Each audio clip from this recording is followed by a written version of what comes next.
Hello दोस्तों। सो आज के सेशन में हम लोग एक्सेप्शंस के बारे में डिस्कस करेंगे। जावा के एक्सेप्शंस के बारे में डिस्कस करेंगे कि जावा के अंदर एक्सेप्शंस क्या होते हैं, वो कैसे यूज़ किए जाते हैं और कैसे यूज़ किए जाते हैं, कितने टाइप के एक्सेप्शंस होते हैं और उनसे रिलेटेड जो भी सिंटैक्स हैं, वो सारी चीज़ें जो हैं आज की क्लास में हम लोग डिस्कस करेंगे। बट एक्सेप्शंस डिस्कस करने से पहले बेसिकली जावा के पॉइंट ऑफ व्यू से एक्सेप्शन डिस्कस करने से पहले आइए इस चीज़ को जो है, इस कॉन्सेप्ट को जो है अपनी नॉर्मल लाइफ के अंदर से कुछ एक एग्जांपल उठा करके समझने की कोशिश करते हैं कि एक्सेप्शन बेसिकली है क्या। एक्सेप्शन का जो मैकेनिज्म जावा के अंदर दिया गया है वो क्या है, वो किस तरीके से रिलेट होता है रियल लाइफ के साथ। सो अगर मैं एक एग्जांपल लूं तो आप देखिए, बहुत बार ऐसा आप लोगों के साथ होता होगा कि आप मूवी जाने का कुछ प्लान कर रहे हैं। जैसे सपोज ये फ्राइडे को जो है अपना सलमान खान की मूवी आई है और आप जो है उसे देखने का प्लान कर रहे हैं, ठीक है। अब क्योंकि जो है काफ़ी फेमस मूवीज़ होती हैं ऐसे बड़े स्टार्स की, तो कई बार जो हमें टिकट मिलने में थोड़ी प्रॉब्लम होती है। तो मैं ये जो एग्जांपल है आपको एक्सेप्शन को समझाता हूँ, ये रियल लाइफ के इवेंट के साथ रिलेट करके, ठीक है। सो क्या है कि से सपोज आपने जो है ये फ्राइडे को जो है मूवी जाने का प्लान किया, ठीक है। अब आप जो है किसी एक पर्टिकुलर आपका सिनेमा हॉल है, सिनेमा कॉम्प्लेक्स है, मूवी थिएटर है ए, आप हमेशा वहाँ पे जाते हैं, मूवी देखते हैं, राइट। सो आपने प्लान किया कि चलो फ्राइडे को जो है आफ्टरनून में 12 बजे हम निकलेंगे और कॉम्प्लेक्स ए में ये मूवी थिएटर ए में जाएंगे और वहाँ पे जाकर मूवी देखेंगे, ठीक है। अब आप फ्राइडे को जो है वहाँ पे जाते हैं मूवी थिएटर में और आपको पता चलता है कि मूवी की टिकट अवेलेबल नहीं है, राइट। मूवी की टिकट अवेलेबल नहीं है, तब क्या होगा। अब एक्चुअली अगर बहुत सारे लोग मतलब आपको पता है कि जब आप मूवी की टिकट कोई मूवी देखने जा रहे हैं तो ये एक सिनेरियो हमेशा हो सकता है, ठीक है। आपके पास कोई भी ऐसा तरीका नहीं है कि आप 100% मेक श्योर करें कि आप जब मूवी देखने के लिए जाएंगे तो आपको मूवी की टिकट मिलेगी ही मिलेगी, राइट। मूवी की टिकट मिल भी सकती है, नहीं भी मिल सकती है। सो हमेशा एक फेलियर का वहां पे चांस है और वो जो फेलियर है आप देखिए, ये आपके ऊपर डिपेंड नहीं है, वो किसी एक्सटर्नल सिस्टम के ऊपर, एक्सटर्नल चीज के ऊपर जो है डिपेंड करता है वो सक्सेस और फेलियर। सो नॉर्मली हम देखिए अपने जो प्लान बनाते हैं कुछ इस तरीके से बनाते हैं कि ठीक है, हम जो है सबसे पहले, क्योंकि वो मेरा फेवरेट हॉल है, मूवी हॉल है, तो हम सबसे पहले ए में जाएंगे। अगर वहां पे मूवी की टिकट मुझे मिल गई, ठीक है, ठीक है। सो आपका प्लान कुछ इस तरीके से है कि अगर जो है हम सबसे पहले जो है मूवी थिएटर ए में जाएंगे, अगर हमें वहां पे टिकट मिल गई तो ठीक है, हम वहां पे जाएंगे, मूवी देख लेंगे। बट अगर मूवी की टिकट वहां पे नहीं मिली तो आप हमेशा एक बैकअप प्लान रखते हैं, ठीक है। आपका जो प्लान है अगर वो फेल हो गया, ए प्लान फेल हो गया, तो आप क्या कहते हैं, बैकअप प्लान पे चले जाते हैं। ओके, अगर मूवी थिएटर ए के अंदर टिकट नहीं मिली तो उसके साइड में एक और है थिएटर बी, हम वहां पे जाके चेक करेंगे, राइट। तो आप अपने फ्रेंड्स के साथ जो है वहां पे पहुंचते हैं। अब वहां पे भी देखिए चांस है कि आपको मूवी की टिकट मिल भी सकती है, नहीं भी मिल सकती है, ठीक है। वहां पे मूवी की टिकट मिल गई तो ठीक है, आप जाके देख सकते हैं। बट अगर नहीं मूवी की टिकट मिली, क्योंकि वहां पे भी चांसेस हैं फेल होने की, राइट। वहां पे एक एक्सेप्शन है कि आपको मूवी की टिकट मिल भी सकती है, नहीं मिल सकती है, राइट। एक एक्सेप्शन है, एक प्रॉब्लम है। तो आप क्या करेंगे, आप अपना बैकअप प्लान रखेंगे, ठीक है यार अगर मूवी ए में भी नहीं मिला, बी में भी नहीं मिला, चलो फिर जो है कहीं पे चल के पार्टी कर लेते हैं आज शाम को, राइट? या किसी घर पे चले जाते हैं। तो आप इस तरीके से प्लान बनाते हैं, राइट? सो जैसे कि रियल टाइम का भी हमने एग्ज़ाम्पल लिया और हमने देखा कि बहुत बार क्या होता है कि जो हमारे काम होते हैं, जो हमारे जो हम करना चाहते हैं, उन वो उसका जो सक्सेस और फेलियर जो है कुछ एक्सटर्नल रिसोर्सेज के ऊपर डिपेंड कर रहा होता है। उसको आप किसी तरीके से कंट्रोल नहीं कर सकते। जैसे मूवी का मैंने एग्जांपल लिया कि आप मेक श्योर नहीं कर सकते आप वहां पे जाएंगे तो हमेशा आपको टिकट मिलेगी ही मिलेगी। ओके, सो आप हमेशा एक बैकअप प्लान लेके चलते हैं।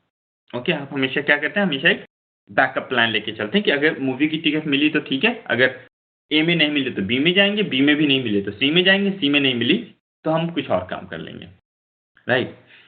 सिमिलरली इसी तरीके से जब आप एक जावा का कोड लिखते हैं तो आपका जावा का जो कोड होता है कई बार जो है एक्सटर्नल सोर्सेज के ऊपर डिपेंड कर रहा होता है, ठीक है? एक्सटर्नल सोर्सेज के ऊपर डिपेंड कर रहा होता है। से सपोज जैसे आप जो है कुछ काम कर रहे हैं, आपने जो है कोई कैटलॉग है आपके पास, ठीक है? आप उस कैटलॉग का जो है प्राइस लिखने के लिए जो है प्राइस को गेट करने के लिए आपने एक मेथड बनाया है, गेट कैटलॉग प्राइस, राइट? वो आपका मेथड है। अब गेट कैटलॉग प्राइस क्या करता है, आपके कैटलॉग के अंदर जितने भी आइटम्स हैं उन सब की जो है प्राइस डेटाबेस से निकाल करके लेके आता है, डेटाबेस से सर्च करके लेके आता है, ठीक है? अब ऑब्वियसली अगर आपकी एक एप्लीकेशन बनी है जो डेटाबेस के साथ कनेक्ट होती है तो मोस्ट ऑफ द टाइम क्या होगा कि आपका एप्लीकेशन डेटाबेस के साथ कनेक्टिविटी बना पाएगा। लेकिन देखिए यहाँ पे एक अपॉर्चुनिटी है ना, एक चांस है कि हो सकता है डेटाबेस के साथ कनेक्शन नहीं बने तो, राइट? हो सकता नहीं बने तो अब ऐसी जब सिचुएशन होगी आपको ऐसे क्वेश्चंस पूछने पड़ेंगे आप अपने आप से, ठीक है? तो आपका जो मैनेजर है, आपका जो बिजनेस मैनेजर है आपके साथ उसके साथ डिस्कस करेंगे कि भाई देखो हमारा ये जो गेट कैटलॉग प्राइस मेथड है ये हमेशा डेटाबेस के साथ कनेक्टिविटी करता है और वो यहाँ पर जो एक प्रॉब्लम आ सकती है इन फ्यूचर, आज नहीं आएगी, कल नहीं आएगी, नेक्स्ट ईयर नहीं आएगी, but down the line may be after 3 years एक ऐसी प्रॉब्लम आ जाए तो क्या करेंगे? सो आपका जो एप्लीकेशन का बिजनेस टीम होगी या जो भी वो लोग आपको कुछ बताएंगे कि ठीक है अगर जो है डेटाबेस से आप कनेक्ट नहीं कर पाते हैं तो आप जो है प्रोग्राम को बंद कर दीजिए, एकदम कंप्लीटली शट डाउन कर दीजिए, क्योंकि ये बहुत बड़ी प्रॉब्लम है। अब हमें जो है सबसे पहले वो डेटाबेस की प्रॉब्लम को रिजॉल्व करना पड़ेगा, इसके बाद ही कोई जो है एक्टिविटी एप्लीकेशन के अंदर परफॉर्म की जा सकती है, राइट? किसी के मैनेजर ने ये सॉल्यूशन दिया, बट हो सकता है किसी का दूसरा मैनेजर है, उसने बोला कि हो सकता है उसने आपको दूसरा सॉल्यूशन दिया हो। उसने क्या बोला आपको कि हमारे पास एक्चुअली 2 डेटाबेसेस हमेशा रहेंगे, एक प्राइमरी डेटाबेस रहेगा और एक जो है सेकेंडरी डेटाबेस रहेगा। तो एक काम करो कि अगर प्राइमरी डेटाबेस से आप कनेक्ट नहीं कर पा रहे हैं तो आप सेकेंडरी डेटाबेस से कनेक्ट कीजिए और वहां से जो है प्राइस इंफॉर्मेशन ला करके डिस्प्ले कर दीजिए, ठीक है? तो ये सेम चीज हो गई ना कि अगर जो है आपको मूवी थिएटर ए के अंदर टिकट नहीं मिलती तो आप बी के अंदर चले जाइए, बी के अंदर नहीं मिल रही तो सी के अंदर चले जाइए। सो हर एक बिजनेस का अपना अपना सिनेरियो होगा और उस जब एक प्रॉब्लम जहां से आ सकती है तो हमें वहां पे कुछ एक एक्स्ट्रा बैकअप प्लान रखना पड़ेगा, ठीक है? हमें जो है एक बैकअप प्लान रखना पड़ेगा कि अगर जो है प्रॉब्लम आई तो हमें जो है उससे रिकवर करने के लिए क्या करना है, राइट? सो एक्चुअली यहाँ पे जो ये प्रॉब्लम की मैं आपको बात कर रहा हूँ, ये मैं बार-बार आपको बोल रहा हूँ प्रॉब्लम आ सकती है, प्रॉब्लम आ सकती है, प्रॉब्लम आ सकती है, राइट? ये क्या है? ये एक्सेप्शन है। जावा को टेक्निकल टर्म में इसको एक्सेप्शन कहा जाता है, ठीक है? अभी जैसे मैंने आपको एग्ज़ाम्पल लिया कि डेटाबेस से आपका जो मेथड है वो कनेक्ट नहीं कर पा रहा है आइटम्स की प्राइस को फेच करने के लिए, ठीक है? तो एक्चुअली ये एक्सेप्शन है, ठीक है? इसे हम क्या कहते हैं? एक्सेप्शन है, ठीक है? आपके प्रोग्राम के अंदर एक एक्सेप्शन आ सकती है, आएगी, नहीं आएगी that we do not know, but एक प्रोबेबिलिटी है, चांस है कि एक एक्सेप्शन, एक प्रॉब्लम आ सकती है। ओके, सो इसको कहा जाता है एक्सेप्शन। ठीक है, अब आइए चलिए जो है थोड़ा सा जावा के अंदर देखते हैं कि एक्सेप्शन क्या होता है और कैसे होता है। अब आप में से बहुत सारे लोग पहले से जावा पढ़ लिए होंगे, अब कुछ लोग एकदम नए हैं, उनके लिए शायद ये जावा वर्ड ही बहुत ही अनफेमिलियर होगा, तो मैं उनके लिए जो है थोड़ा सा इसको और जो है एक बार उनको जो है दिखाना चाहता हूँ कि एक्सेप्शन क्या होता है, क्या चीज़ को हम एक्सेप्शन कहते हैं।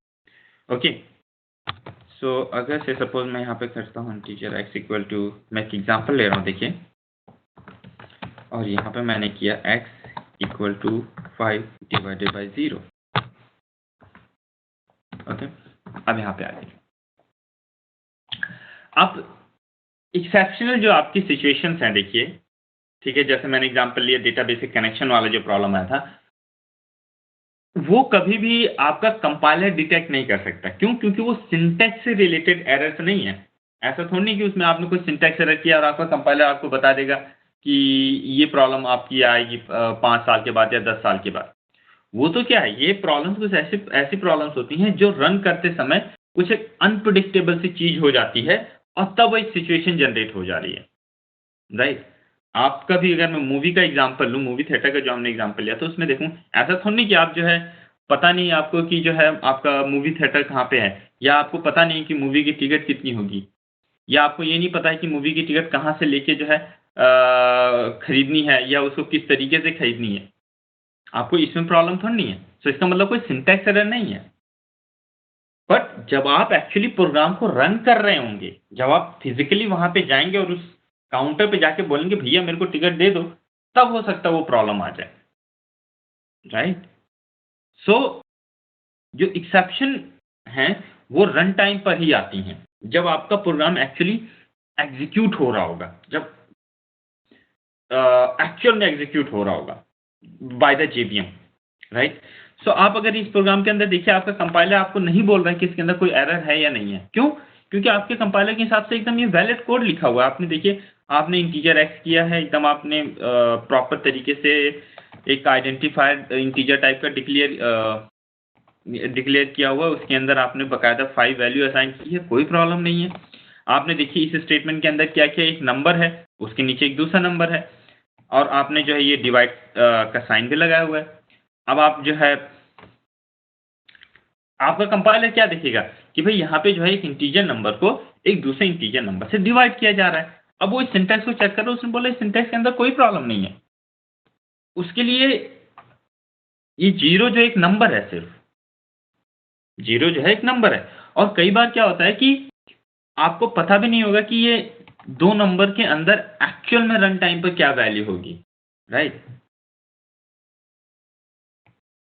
सो कैसे मैं आपको बताता हूँ, देखिए यहाँ पे अगर एक मैं लिखता हूँ void call,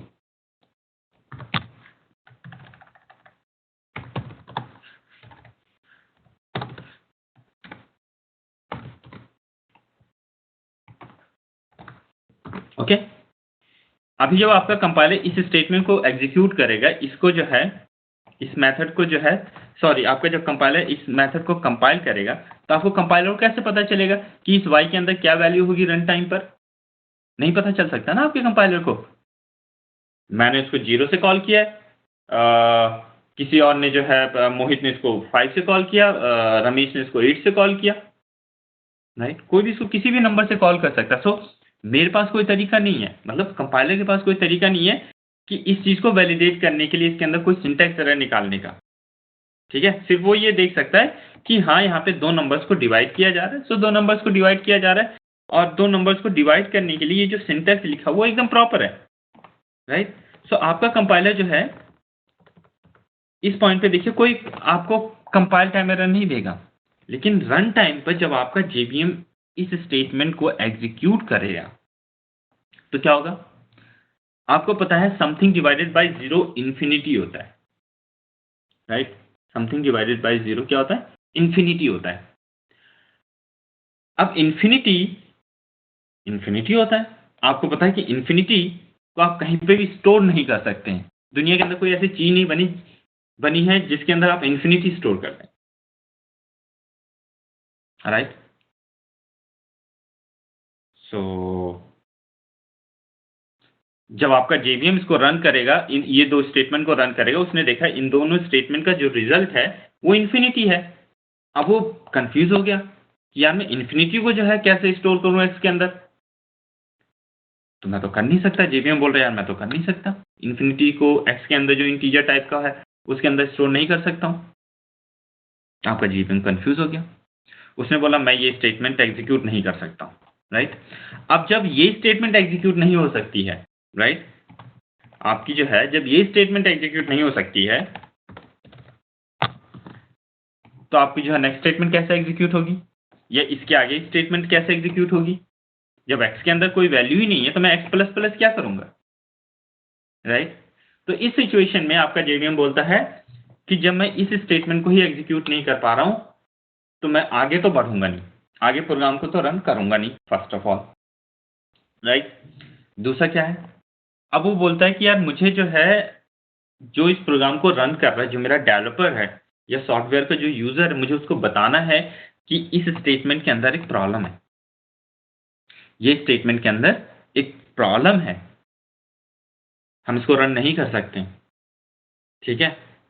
अब जेवीएम का जो है आपको ये बताने का तरीका कि एक पर्टिकुलर स्टेटमेंट के अंदर कुछ एरर है, कुछ प्रॉब्लम है, उसको वो वैलिड नहीं है, उसको एग्जीक्यूट नहीं किया जा सकता है, वो क्या है, एक्सेप्शन थ्रो करके। वो क्या होता है आपका, एक्सेप्शन थ्रो करके। ओके, एक्सेप्शन थ्रो करके। सो देखिए अगर मैं इस प्रोग्राम को रन करूंगा तो क्या होगा, यहाँ पर देखिए मैं एक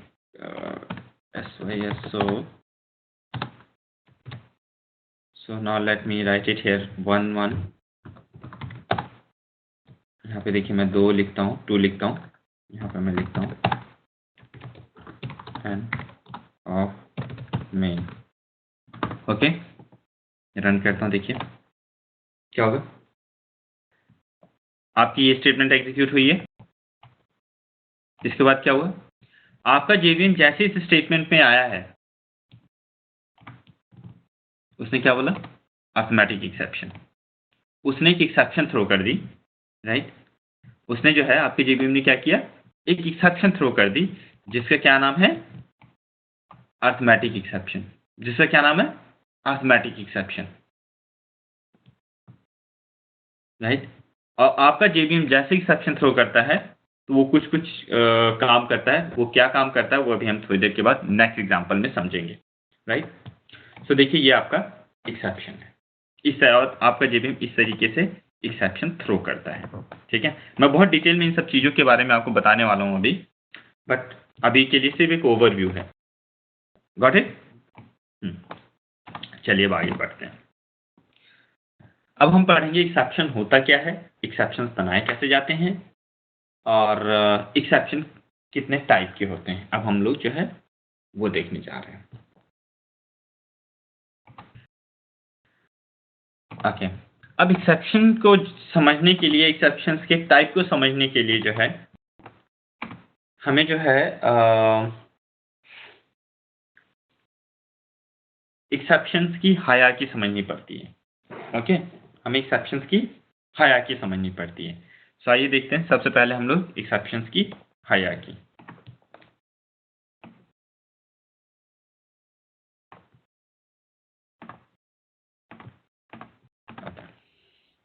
सो आपको पता ही होगा कि जावा के अंदर सबसे ऊपर कौन सी क्लास होती है,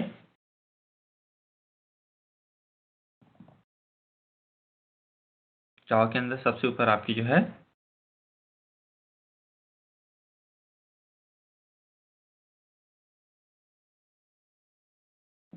ऑब्जेक्ट क्लास होती है।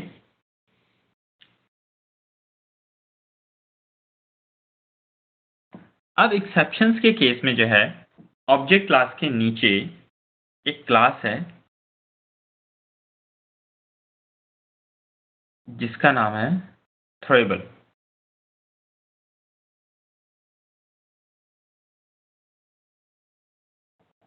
थ्रोएबल। ओके, इस थ्रोएबल क्लास के नीचे एक क्लास है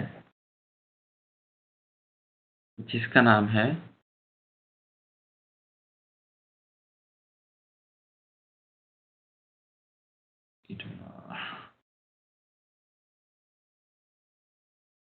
error. Okay,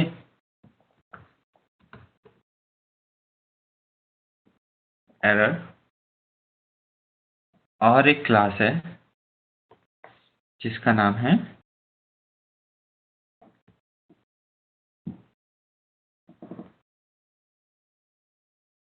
exception.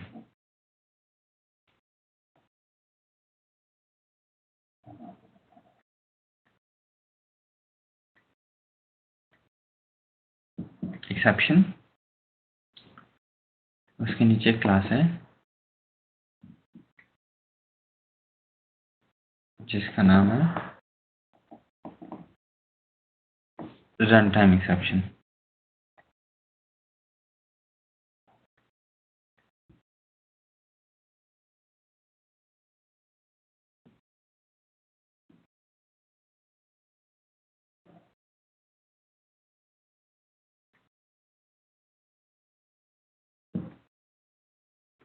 Run time exception. Okay,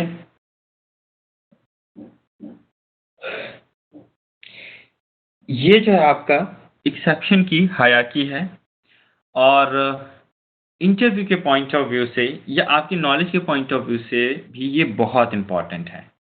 ठीक है, ये जो है चीज़ बहुत इंपॉर्टेंट है, डायग्राम, और ये क्लास हायरार्की बहुत इंपॉर्टेंट है। बहुत कॉमन है कि आपको इंटरव्यू में पूछा जाता है कि आप एक्सेप्शन की हायरार्की बताइए। तो सबसे पहले जो सबसे ऊपर जो क्लास है ऑब्जेक्ट क्लास है, उसके नीचे क्लास है थ्रोएबल। ठीक है, उसके नीचे क्लास है थ्रोएबल। नीचे होने का क्या मतलब है कि हमारे पास एक क्लास है जिसका नाम है थ्रोएबल, जो किसको एक्सटेंड करती है, जो किसको एक्सटेंड करती है, ऑब्जेक्ट क्लास को। ठीक है, किसको एक्सटेंड करती है, ऑब्जेक्ट क्लास को। अब ये थ्रोएबल क्लास क्या है, एक्सेप्शन से रिलेटेड, ठीक है, जो कॉमन फीचर्स हैं, जो बहुत ही कॉमन फीचर्स हैं, वो कहां पे डिक्लेयर किए गए हैं, इस थ्रोएबल क्लास के अंदर। अब इसका नाम भी बहुत इंटरेस्टिंग है, थ्रोएबल। अभी हम लोग आज के सेशन के अंदर ही जो है आगे जाएंगे तो हम लोग देखेंगे कि एक्चुअली एक्सेप्शन थ्रो की जाती है। ठीक है, एक्सेप्शंस जो है थ्रो की जाती हैं, प्रॉब्लम्स थ्रो की जाती हैं। ठीक है, अभी देखिए जैसे मैंने ये एग्जांपल लिया था तो इसके अंदर क्या हुआ था, 5 divided by 0, 5 divided by 0 infinity होता है, इन्फिनिटी को x के अंदर स्टोर नहीं कर सकते हैं। ये एक्सेप्शन आई, ये प्रॉब्लम आई। ठीक है, प्रॉब्लम को जो है मैं अब एक्सेप्शन बोला करूंगा। ठीक है, हम क्या बोलेंगे, एक्सेप्शन आई। आप इसको जो है कैसे समझ सकते हैं, प्रॉब्लम आई, प्रॉब्लम आई। अब आपका जेवीएम जो है इस स्टेटमेंट को एग्जीक्यूट नहीं कर सकता है, राइट। आपका जेवीएम जो है इस स्टेटमेंट को एग्जीक्यूट नहीं कर सकता है। तो ये बताने के लिए कि डेवलपर्स को या जो सॉफ्टवेयर का यूजर है उसको बताने के लिए कि ये स्टेटमेंट में कुछ प्रॉब्लम है, ये गलत स्टेटमेंट है, ठीक है, वो एक प्रॉब्लम थ्रो करता है और एक एक्सेप्शन थ्रो करता है। अब जब मैं बोल रहा हूं एक्सेप्शन थ्रो करता है तो एक्चुअली एक एक्सेप्शन का ऑब्जेक्ट थ्रो करता है। ओके, यह एक प्रॉब्लम का ऑब्जेक्ट थ्रो करता है। सो ये थ्रोएबल क्लास है। सो जितनी भी चीजें हैं जावा के अंदर जो थ्रोएबल हैं, कोई भी चीज हो, कोई भी क्लास है, अगर वो थ्रो होना चाहते हैं, उसके ऑब्जेक्ट्स को आप थ्रो करना चाहते हैं, उसके ऑब्जेक्ट्स को जेवीएम थ्रो करना चाहते हैं, तो उस क्लास को एक्सटेंड करना पड़ेगा। किसको एक्सटेंड करना पड़ेगा, समहाउ थ्रोएबल क्लास को। ओके, और आपको ये देखना पड़ेगा। तो इस थ्रोएबल क्लास के अंदर वो जो कॉमन फीचर्स हैं एक्सेप्शंस के, वो हैं जो थ्रोएबल से रिलेटेड हैं, जो सारी एक्सेप्शंस के पास होनी चाहिए थी, चाहे वो एरर हो, चाहे एक्सेप्शन हो, चाहे रन टाइम एक्सेप्शन हो। ओके, यहाँ पे आ जाइए आप, ये आपने देख लिया। सो ये हमारा जो है थ्रोएबल है।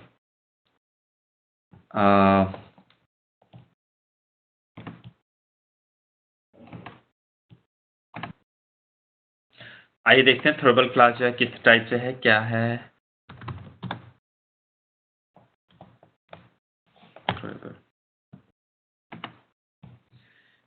ये देखिए आपकी क्लास है थ्रोएबल, बट आप देखिए ये क्लास किसी को एक्सटेंड नहीं कर रही है, बट मैंने आपको बोला ऑब्जेक्ट क्लास को एक्सटेंड कर रही है। यस, आप में से बहुत सारे लोगों को समझ में आ गया, यू आर राइट। क्योंकि ये किसी को एक्सटेंड नहीं कर रही, इसका मतलब किसको एक्सटेंड कर रही है? ऑब्जेक्ट क्लास को एक्सटेंड कर रही है। Okay, right.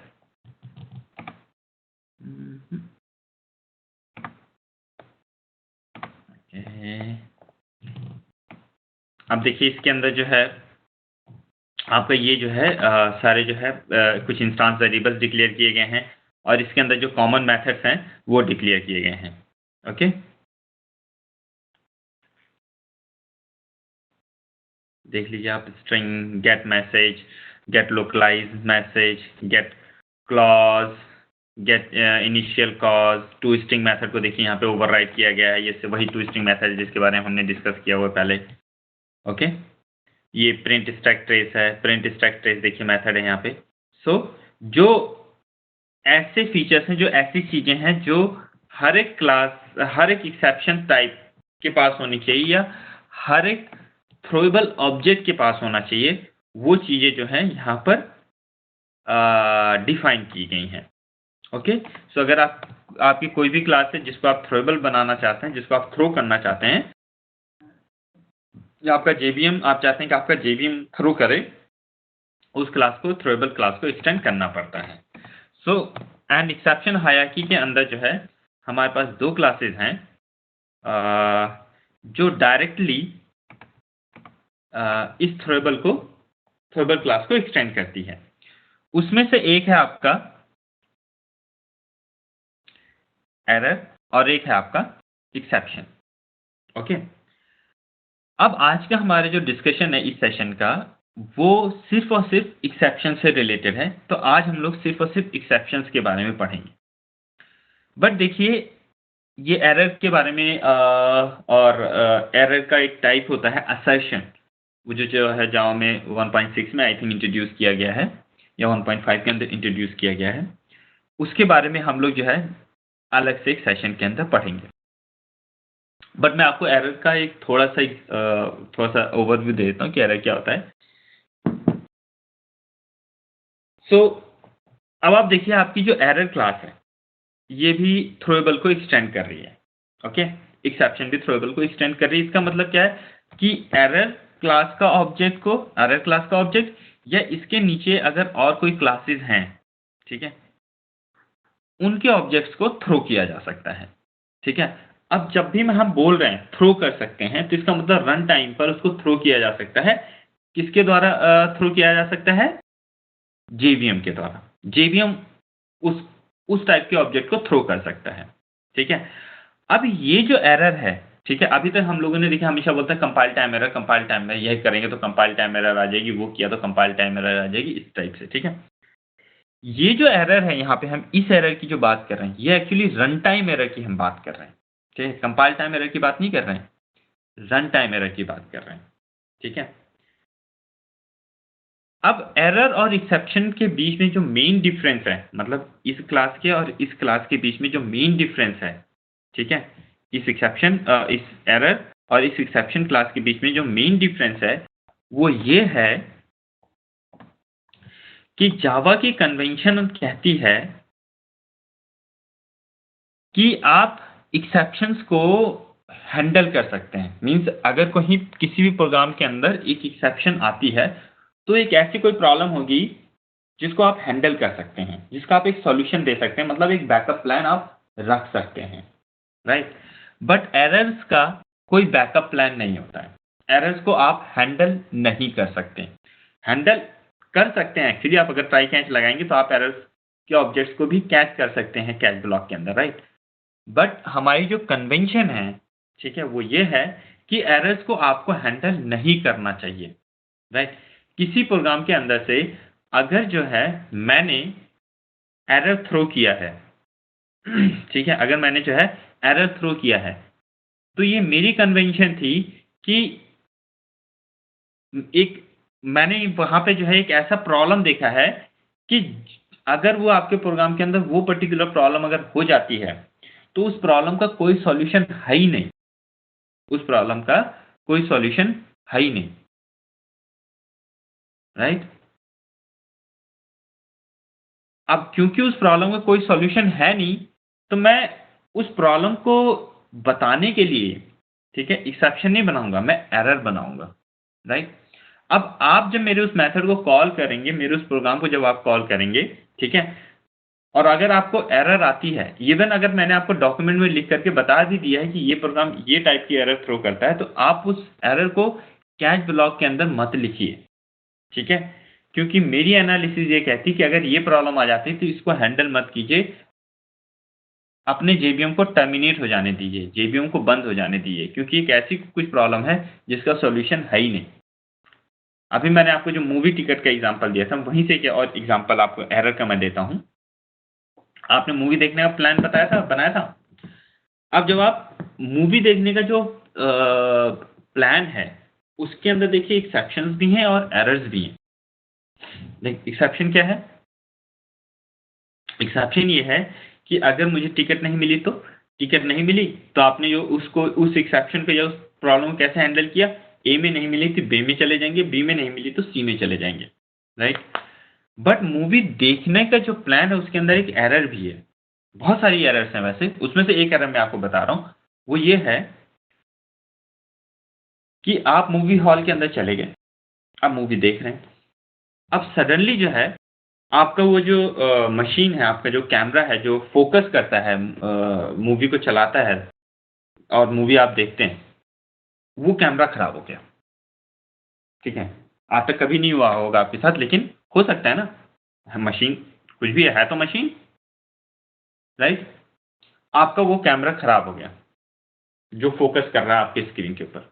आपका जो प्रोजेक्टर है एक्चुअली, अगर मैं सही वर्ड यूज़ करूँ तो, projector can be considered as a correct word. आपका प्रोजेक्टर खराब हो गया, राइट? अब आप क्या करेंगे? जो आपका मूवी हॉल का मैनेजमेंट है, उनके पास बैकअप या डिज़ास्टर प्रोजेक्टर नहीं है। लो, मूवी रुक गई बीच में, प्लान खत्म। तो ये जो प्रॉब्लम है, ये क्या है आपका? एरर है। ये प्रॉब्लम को रिप्रेजेंट करने के लिए अगर आप कोई क्लास बनाएँगे, ठीक है? तो वो जो क्लास का टाइप होगा, वो एक्सेप्शन नहीं होगा, वो एरर है। अगर ये प्रॉब्लम अगर आ गई, तो आप बताइए अगर आपके पास कोई सॉल्यूशन है इसका? राइट? अब आप में से कोई लोग बोल सकते हैं ठीक है मैं अपना आईफ़ोन में देख लूँगा, अपना जो है मोबाइल में देख लूँगा। That's not good deal. आपने पैसा दिया है, आपका जो है बड़ा स्क्रीन पे देखने का वो था प्लान। अब ऑब्वियसली आप अपने मोबाइल से तो जो प्रोजेक्ट नहीं कर सकते ना वो बड़ी स्क्रीन पे। सो आपका प्लान तो गया। सो अब ये एक ऐसी प्रॉब्लम हुई जिसका कोई सॉल्यूशन है ही नहीं। अब अगर ये प्रॉब्लम होती है, तो मूवी आप नहीं देख सकते हैं, आपका प्रोग्राम एब्सोल्यूटली कैंसल, राइट? सो अगर आपको मैं बोलूँ कि भई ऐसा एक प्रॉब्लम है हमारे पास, तो इसको रिप्रेज़ेंट करने के लिए आप एक क्लास बनाइए। तो उस प्रॉब्लम को रिप्रेज़ेंट करने के लिए जब आप क्लास बनाएँगे, राइट? तो आपकी वो क्लास कैसी होगी? एरर टाइप की होगी, ना कि एक्सेप्शन टाइप की होगी। ओके?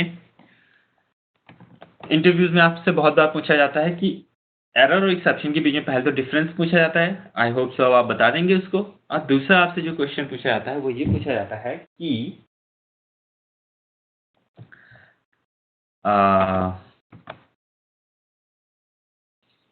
एरर का एक एग्जांपल बताइए जेडीके से, ठीक है? तो उससे एक एग्जांपल मैं आपको बताता हूँ। इसका क्या नाम है?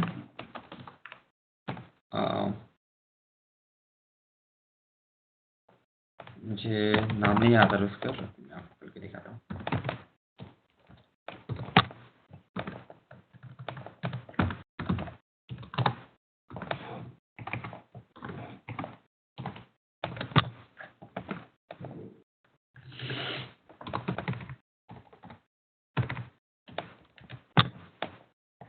स्टैक ओवरफ्लो, इसको कहा जाता है स्टैक ओवरफ्लो। देखिए,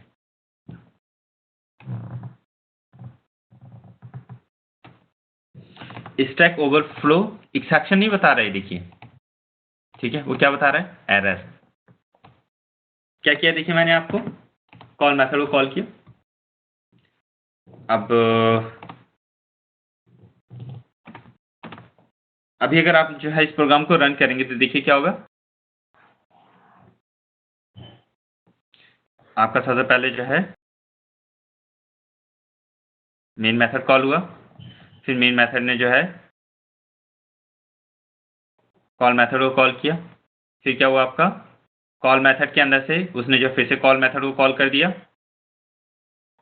फिर कॉल मेथड के अंदर से फिर से कॉल मेथड को कॉल कर दिया, राइट, यानी रिकर्सिव कॉल हो रही है। अब ये जो आपका स्टैक बनता है, जो मैंने आपको बताया था, स्टैक जो बनता है, ठीक है, हर एक थ्रेड को रिप्रेजेंट करने के लिए, हर एक थ्रेड के लिए, वो जो स्टैक है वो कोई 100 GB का तो हो नहीं सकता है, इसका साइज तो 100 GB नहीं हो सकता है, कुछ एक फिक्स साइज होगा और वो कुछ MB में होता है ये। तो अगर ये बार बार एक दूसरे को कॉल करते रहेंगे, कॉल मेथड बार बार कॉल होता रहा, तो एक टाइम तो ऐसा आ जाएगा ना कि इस स्टैक के अंदर बिल्कुल भी जगह नहीं रह जाएगी, इस कॉल स्टैक के अंदर जगह नहीं रह जाएगी, राइट।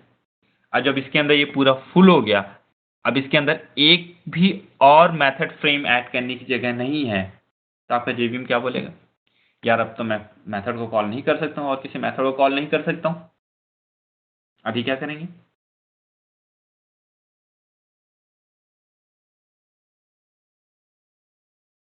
उसने देखा कि हमारे पास एक क्लास बनी हुई है जो है स्टैक ओवरफ्लो एरर, वो क्या करेगा, उसका ऑब्जेक्ट बनाएगा और इस प्रॉब्लम को बताने के लिए, इस प्रॉब्लम को रिप्रेजेंट करने के लिए हमारे पास एक क्लास है जिसका नाम है स्टैक ओवरफ्लो एरर, उसका ऑब्जेक्ट को थ्रो करेगा, राइट। अब अगर मैं चाहूं तो यहाँ पे एक्चुअली इस प्रॉब्लम को ट्राई कैच में लिख सकता हूं, इस एरर को मैं यहाँ पे कैच कर सकता हूं ट्राई कैच ब्लॉक लिख करके, बट मैं करूंगा नहीं, क्योंकि ये आपका मेन थ्रेड का स्टैक है, राइट। अब ये स्टैक पूरा फुल हो गया एक एक करके, ठीक है, यहाँ पे भी मैं लिख सकता था ट्राई कैच, ठीक है। अब ये पूरा फुल हो गया, अब फुल हो गया तो इसको हैंडल कैसे करेंगे, आप क्या करोगे बताओ, इसका सॉल्यूशन बताओ, मेमोरी नहीं बची ना, राइट। सो एरर वो टाइप की प्रॉब्लम्स हैं जिनका सॉल्यूशन नहीं होता है। जिस किसी ने वो प्रॉब्लम को रिप्रेजेंट करने के लिए जो क्लास बनाई है, उसको एरर इसलिए बनाया है क्योंकि उसने पूरा एनालिसिस कर लिया है कि अगर इस टाइप की प्रॉब्लम आती है तो इसको हैंडल मत कीजिए क्योंकि इसका कोई सॉल्यूशन नहीं है। अब इसका जब सॉल्यूशन नहीं है तो आप जो है जेवीएम को टर्मिनेट हो जाने दीजिए और अपने एप्लीकेशन को बंद हो जाने दीजिए और वापस से स्टार्ट कीजिए, ओके। सो ये आपका एरर है। बट आज का हमारा जो मेनली डिस्कशन है वो एक्सेप्शंस के लिए है, तो अभी हम एक्सेप्शंस को पढ़ेंगे। उप्स, नो, मैंने वो क्लास आया कि हटा दिया, शिट। चलिए वापस से बनाता हूँ क्योंकि वो तो बहुत इंपॉर्टेंट है अभी समझने के लिए, ओके। सो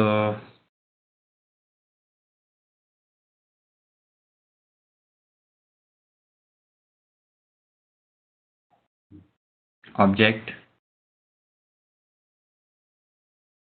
उसके नीचे क्लास है,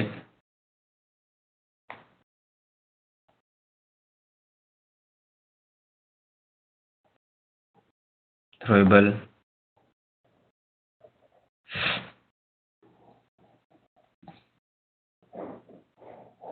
यहाँ पे आपका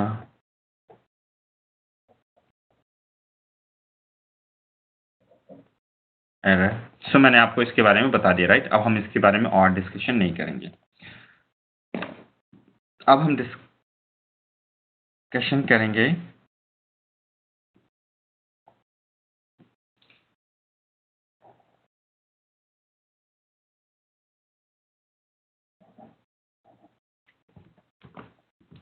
एक्सेप्शंस के लिए।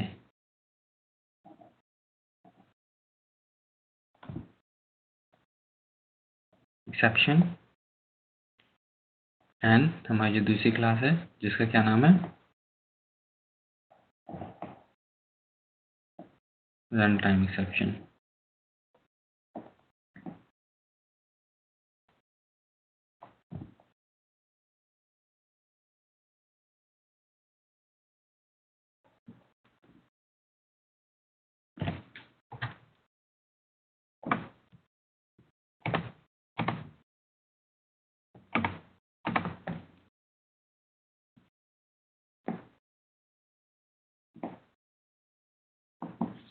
रन टाइम एक्सेप्शन, ठीक है। अब हम जो है सिर्फ और सिर्फ इन दो क्लासेस के बारे में आज पढ़ेंगे, इनके बारे में ही अपना डिस्कशन करेंगे। ओके, सो अभी देखिए मैं आपको एक चीज बता चुका हूं कि जावा के अंदर एक्सेप्शंस होती हैं। एक्सेप्शन बेसिकली एक प्रॉब्लम को रिप्रेजेंट करती है, राइट। हर एक प्रॉब्लम को रिप्रेजेंट करने के लिए, ठीक है, हर एक प्रॉब्लम को रिप्रेजेंट करने के लिए जावा के अंदर एक क्लास बनाई जाती है, ठीक है, एक क्लास बनाई जाती है। हर एक टाइप को रिप्रेजेंट करने के लिए एक क्लास बनाई जाती है। ओके, अब वो क्लास जो है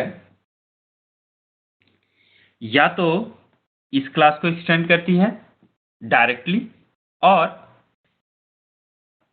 या वो डायरेक्टली इस क्लास को एक्सटेंड करती है। कौन सी क्लास को? इधर वो डायरेक्टली एक्सेप्शन क्लास को एक्सटेंड करेगी या वो directly run time exception class को एक्सटेंड करेगी, ठीक है।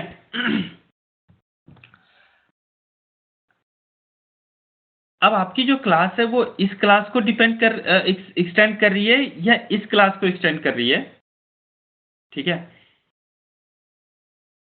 इससे ये डिटरमिन होता है, इससे ये पता चलता है कि आपकी जो एक्सेप्शन बनी है, आपकी जो एक्सेप्शन आपने जो बनाई है इन दोनों में से किसी एक क्लास को एक्सटेंड करके, वो किस टाइप की एक्सेप्शन आपने बनाई है। ओके, सो अब आप देखिए कि अगर आप एक क्लास बनाते हैं जो डायरेक्टली किस क्लास को एक्सटेंड करती है, एक्सेप्शन क्लास को, तो हम उस एक्सेप्शन को कहेंगे compile time exception.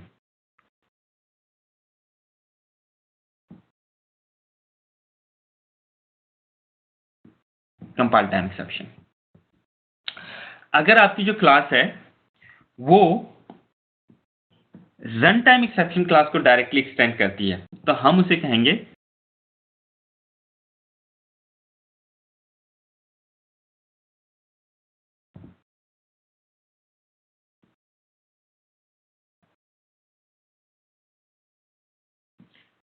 Run time exception. Okay,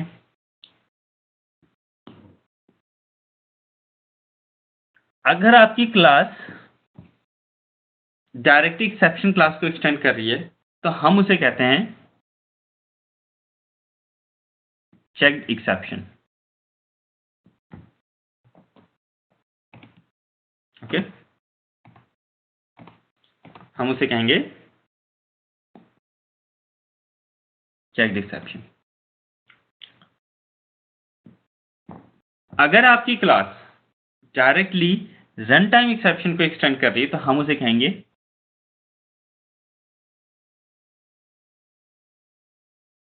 unchecked exception.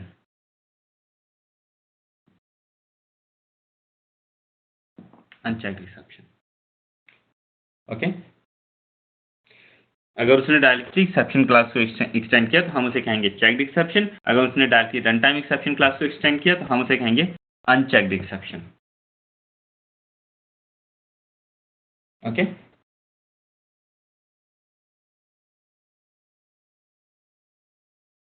अगर आपकी क्लास एक्सेप्शन क्लास को डायरेक्टली एक्सटेंड कर रही है तो हम उसे कहते हैं कॉट एक्सेप्शन।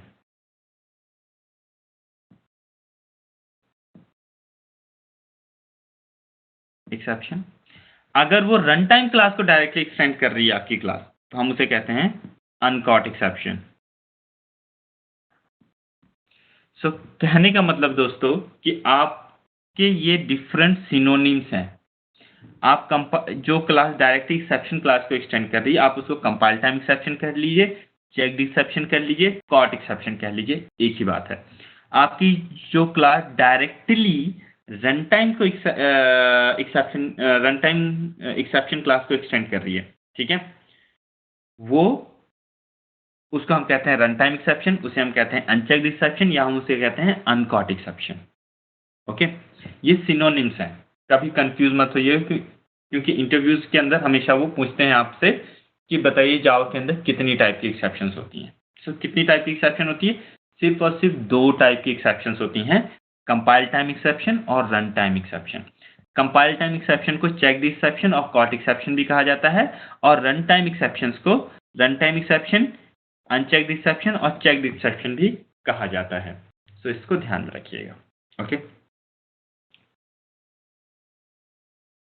अब एक चीज और समझ लीजिए, राइट। एक क्लास है, क्लास ए, ठीक है। वो किसको एक्सटेंड कर रहा है? एक्सेप्शन को। तो हमारी जो क्लास ए है वो किस टाइप की एक्सेप्शन बनेगी? Compile time exception, checked exception, caught exception. क्यों? क्योंकि एक क्लास और इस एक्सेप्शन क्लास के बीच में कोई भी ऐसी सब क्लास नहीं है जो रन टाइम एक्सेप्शन को एक्सटेंड कर रही हो। अब अगर मेरी एक और क्लास है बी, राइट, जो किसको एक्सटेंड कर रही है? ए को। ए किससे एक्सटेंड कर रही है? एक्सेप्शन को। तो ए किस टाइप की एक्सेप्शन बनी? ये वाली, compile time exception, checked exception, uncaught exception. मेरे पास एक क्लास है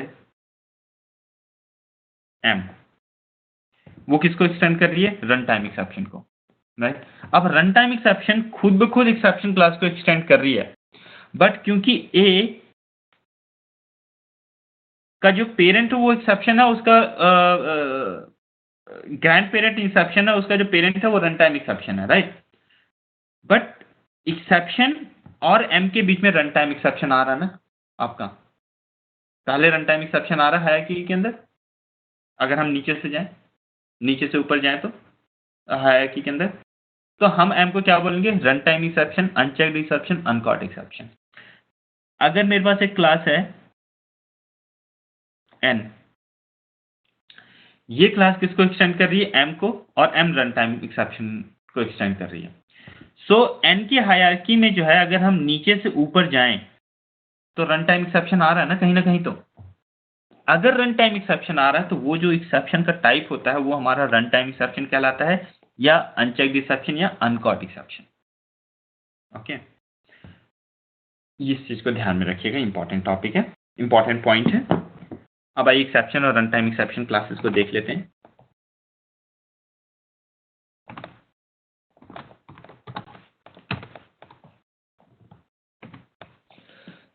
सो देखिए, ये रहा आपकी एक्सेप्शन क्लास, जो किसको एक्सटेंड कर रही है? डायरेक्टली थ्रोएबल क्लास को एक्सटेंड कर रही है। ये क्लास के अंदर जो है सिर्फ और सिर्फ कंस्ट्रक्टर्स डिक्लेयर किए हुए। ओके,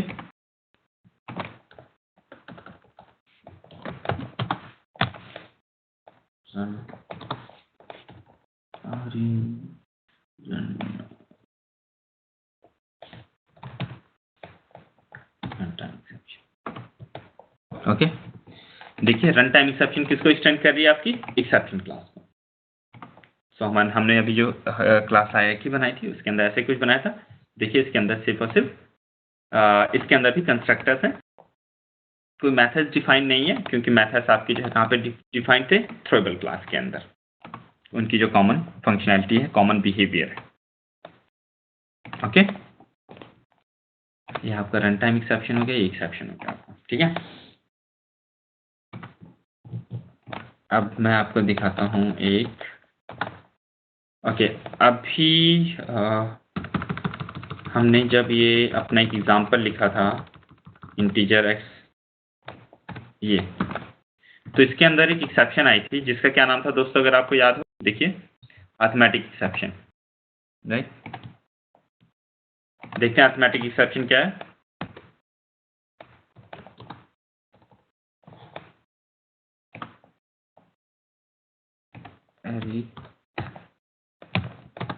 अरिथमेटिक एक्सेप्शन, या जाइए यहाँ पे, ये देखिए आपके arithmetic exception.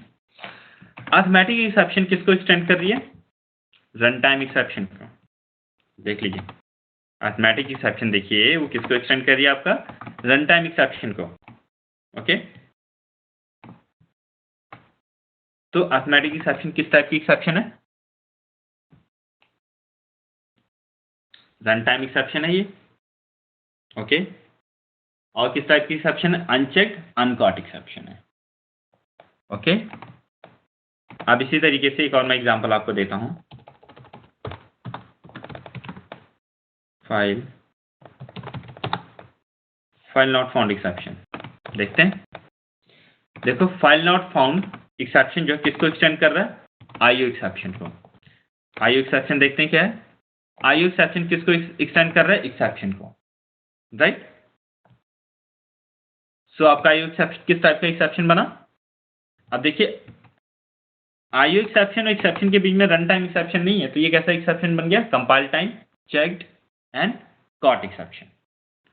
File not found किसको एक्सटेंड करता है, आईओ एक्सेप्शन को। सो फाइल नॉट फाउंड कैसा एक्सेप्शन बना, checked caught and compile time exception। So ये आपका, इसको ध्यान रखिएगा। ओके दोस्तों, ओके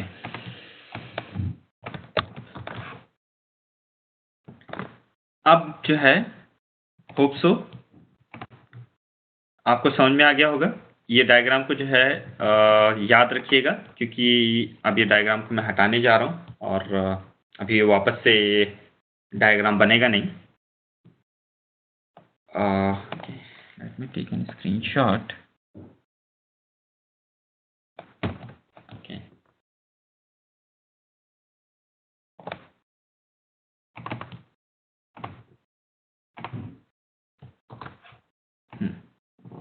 हम यहाँ पे आके इसको थोड़ा सा रेफर कर सकते हैं जरूरत पड़ी तो।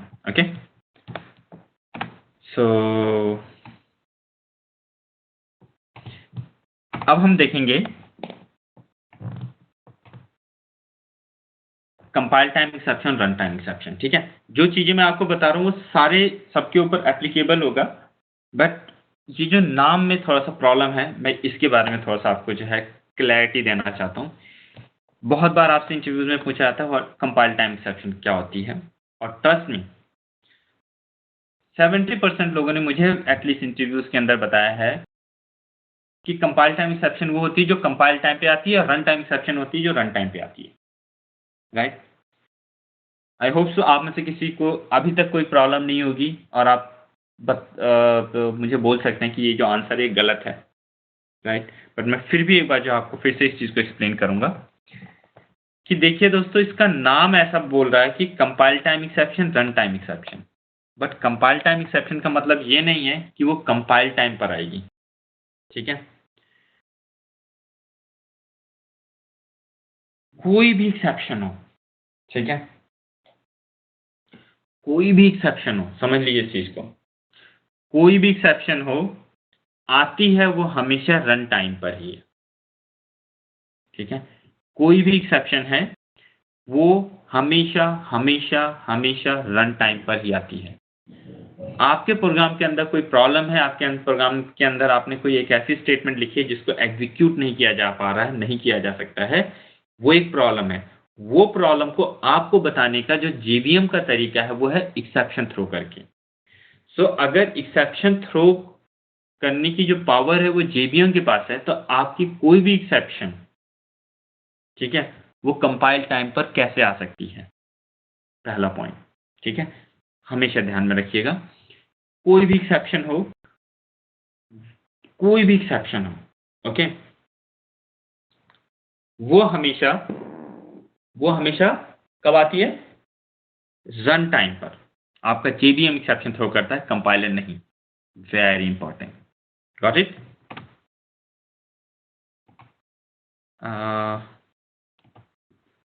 कंपाइल टाइम पर सिर्फ और सिर्फ एरर्स आती हैं, राइट। फिर से कंफ्यूज हो गए दोस्तों, एरर आती है इसका मतलब, जब मैं बोल रहा हूं एरर आती है, इसका मतलब है कंपाइल टाइम एरर आती है। ओके, ये जो एरर हैं, ये जो मैंने यहाँ पे देखिए, यहाँ पे मैंने आपको बताया था,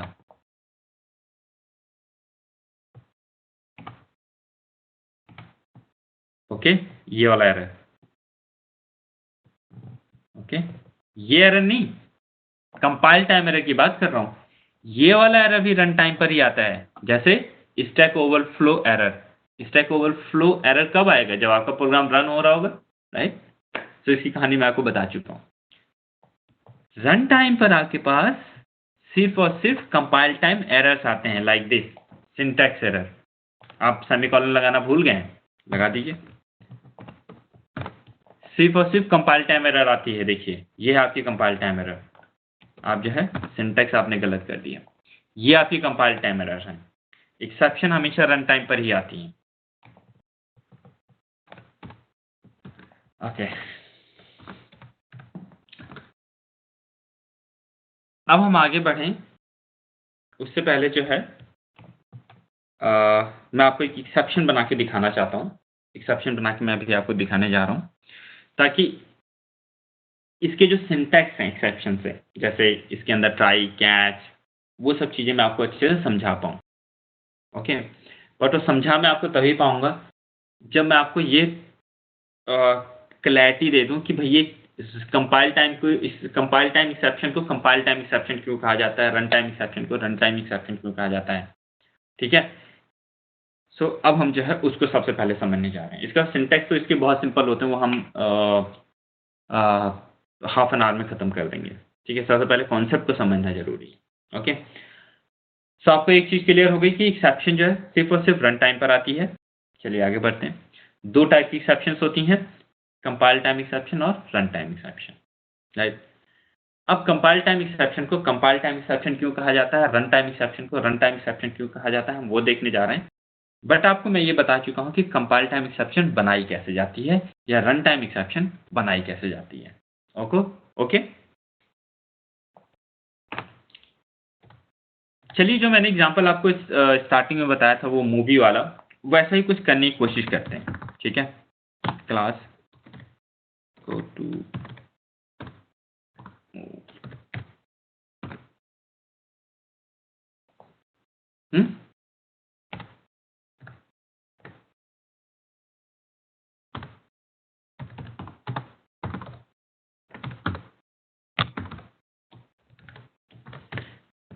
गेट टिकट मेथड है यहाँ पे। Go to movie, get ticket एक मेथड है।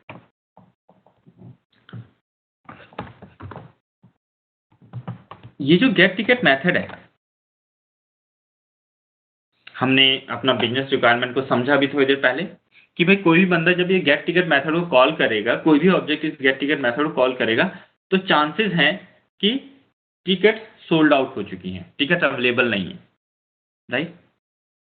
तो एक प्रॉब्लम है।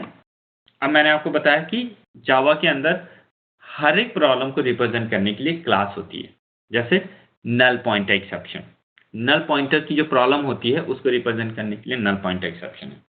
आप किसी भी नंबर को 0 से डिवाइड करते हैं तो एक एक्सेप्शन हो, एक प्रॉब्लम है, तो उसको रिप्रेजेंट करने के लिए हमारे पास अर्थमेटिक एक्सेप्शन है, लाइक दैट। एड इंडेक्स और टॉप बाउंड एक्सेप्शन है, okay. So ticket not available करके जो है एक एक्सेप्शन, हमेशा चांसेस हैं कि ये मेथड थ्रो कर दे, ठीक है, ये जनरेट कर दे। Got it. अब क्योंकि प्रॉब्लम है तो प्रॉब्लम को रिप्रेजेंट करने के लिए क्या बनाना पड़ेगा, क्लास।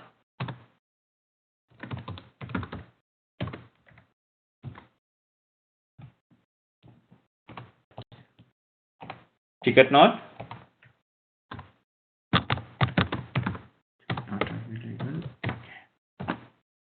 क्लास बना दी मैंने, टिकट नॉट अवेलेबल। अब देखिए, चलिए इसको करते हैं। इसको क्योंकि थ्रोएबल बनाना है, राइट, थ्रोएबल बनाना है, मतलब ऐसी कुछ चीज बनानी है कि ऐसी क्लास बनानी है जो थ्रो हो सके। अब थ्रो हो सके ऐसा अगर आपको क्लास बनाना है जिसके ऑब्जेक्ट्स को थ्रो किया जा सके, तो आपको किसी ऐसी क्लास को इंप्लीमेंट करना पड़ेगा जो थ्रोएबल क्लास को इंप्लीमेंट करती हो, थ्रोएबल क्लास को एक्सटेंड करती हो।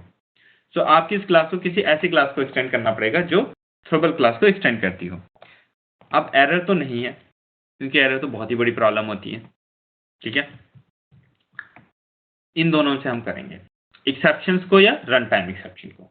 ओके, तो सबसे पहले चलिए हम इसको एक्सटेंड करवाते हैं एक्सेप्शन से, एक्सेप्शन। ओके,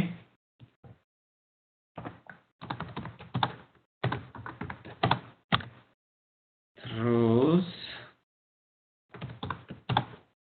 अब देखिए, अगर आप में से बहुत सारे लोगों को जो है या कुछ लोगों को जो है ये थ्रोज इस तरीके से ये स्टेटमेंट अगर समझ में नहीं आ रही है तो वेरी गुड, कोई प्रॉब्लम नहीं, क्योंकि हम आगे जाकर के अभी इस सिंटैक्स के बारे में पढ़ने वाले हैं, इसको डिस्कस करने वाले हैं, राइट। अभी मैं सिर्फ आपको रन टाइम और कंपाइल टाइम एक्सेप्शन के बीच में डिफरेंस क्या है वो बताने की कोशिश कर रहा हूं, तो उसके ऊपर फोकस कीजिए। ये स्टेटमेंट जस्ट फॉरगेट इट।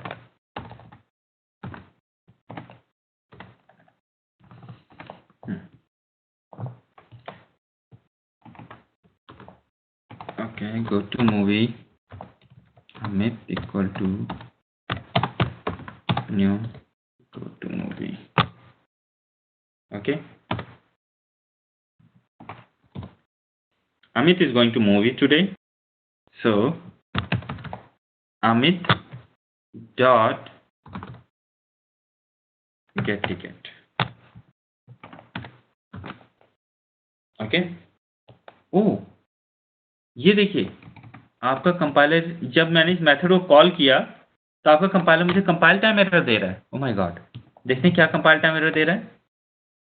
उप्स, ये क्या है? Unhandled exception type ticket not available.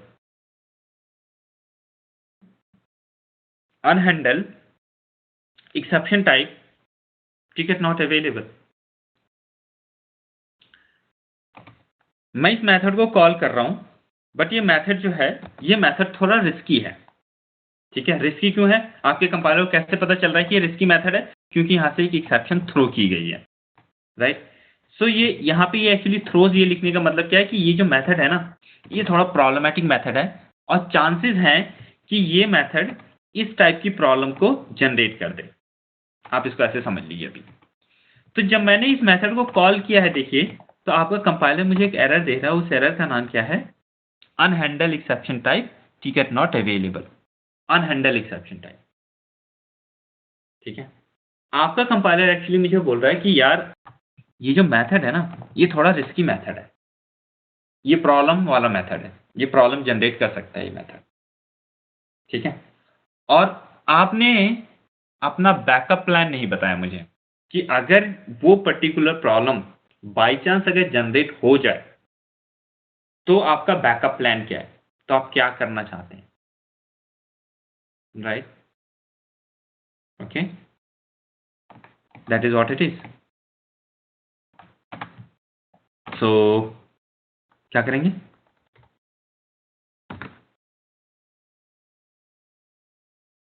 अब आपका कंपाइलर आपको फोर्स कर रहा है एक्चुअली, ठीक है। आपका कौन फोर्स कर रहा है? आपको ध्यान से सुनिए। आपका कंपाइलर आपको कंपाइल टाइम एरर दे रहा है, एक्सेप्शन जनरेट नहीं हो रही है दोस्तों, ध्यान से रखिएगा, एक्सेप्शन जनरेट नहीं हो रही है।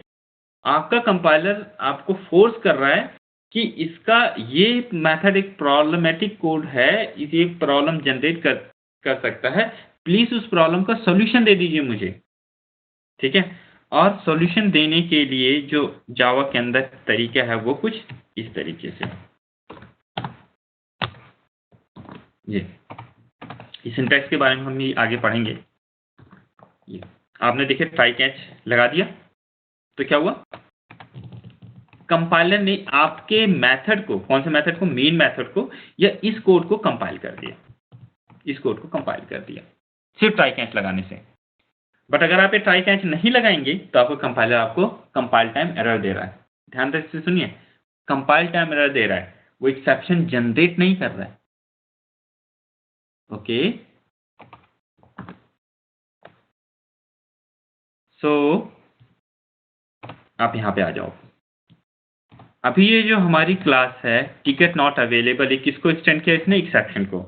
जब टिकट नॉट अवेलेबल ने एक्सेप्शन क्लास को एक्सटेंड किया तो आपकी जो एक्सेप्शन क्लास है, ठीक है, वो किस टाइप की बन गई? कंपाइल टाइम एक्सेप्शन बन गई, एक्चुअली चेक्ड एक्सेप्शन बन गई, और कॉट एक्सेप्शन बन गई, जिस नाम से आप इसको बुलाना चाहें बुला सकते हैं, जो भी आपको अच्छा लगे। आपकी जो टिकट नॉट अवेलेबल क्लास थी वो इस टाइप की एक्सेप्शन बनी, compile time exception, checked exception, caught exception. That is the thing. अब आपको समझ में आ गया होगा क्यों हम अगर कोई क्लास एक्सेप्शन को एक्सटेंड करते हैं, अगर कोई क्लास एक्सेप्शन क्लास को एक्सटेंड करती है तो क्यों हम उसको जो है कंपाइल टाइम एक्सेप्शन कहते हैं। क्योंकि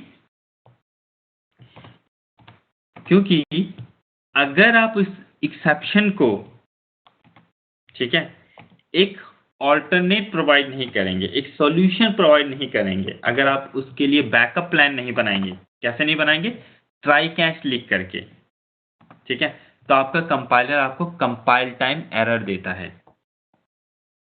ठीक है, आपका कंपाइलर आपको कंपाइल टाइम एरर देता है। इसीलिए इस टाइप की प्रॉब्लम्स को, उस टाइप की एक्सेप्शंस को क्या कहा जाता है, कंपाइल टाइम एक्सेप्शन। क्यों? क्योंकि आपका कंपाइलर आपको फोर्स करता है कि आप ये प्रॉब्लम, अगर कोई method compile time exception generate करता है इस टाइप की या इस टाइप की एक्सेप्शन जनरेट करता है, तो आपका कंपाइलर आपको फोर्स करता है कि भैया ये प्रॉब्लम के लिए एक सॉल्यूशन दो, नहीं तो मैं कोड को कंपाइल नहीं करूंगा। इसीलिए इसको हम कहते हैं compile time exception. Check exception क्या है? ये जो आपने ट्राई कैच लगा दिया ना, एक्चुअली इसको बोलते हैं चेक करना। आपने उसके ऊपर एक चेक लगा दिया इस मेथड के ऊपर, राइट? इसलिए इसको कहा जाता है चेक एक्सेप्शन।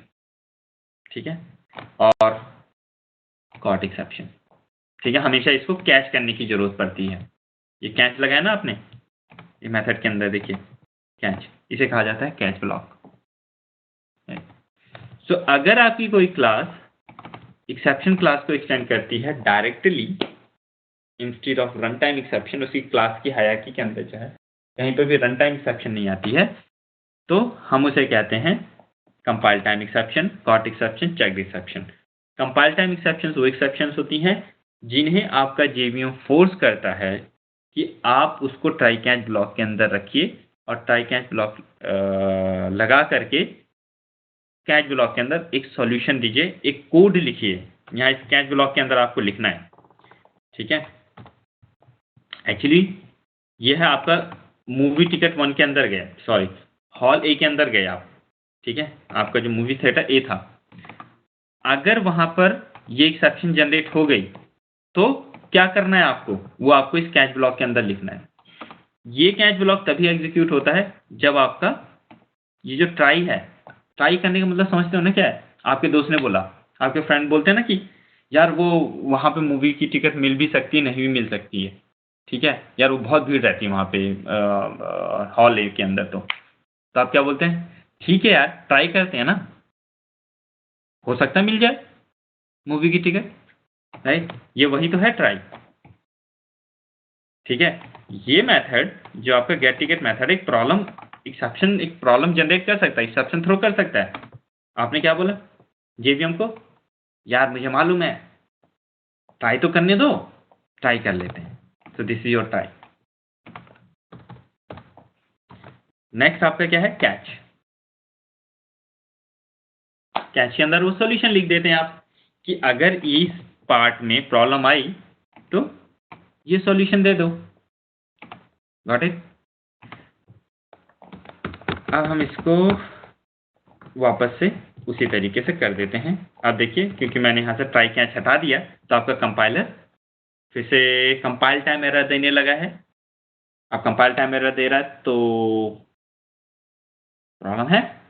सो देखिए, इस तरीके से आपका कंपाइलर फोर्स कर रहा है कि आप जो है इसको ट्राई कैच के अंदर रखिए। अभी मैं एक काम करता हूँ, अब ये टिकट नॉट अवेलेबल जो क्लास है ना, मैं इसको एक्सटेंड करवाता हूँ। किससे एक्सटेंड करवाता हूँ? रन टाइम एक्सेप्शन से। उप्स, ये क्या हुआ देखिए, अभी ये जो मेरी क्लास है ये किसको एक्सटेंड कर रही है? रन टाइम एक्सेप्शन को, class run time exception class को एक्सटेंड कर रही है। अब अगर ये class run time exception class को एक्सटेंड कर रही है, ओके, तो क्या ये कौन सी एक्सेप्शन बन गई? रन टाइम एक्सेप्शन बन गई। अनचेक्ड एक्सेप्शन बन गया। अनकॉट एक्सेप्शन बन गया। आपको जो भी इसको बोलना है आप बोल सकते हैं, जो भी आपको अच्छा लगे आप बोल सकते हैं।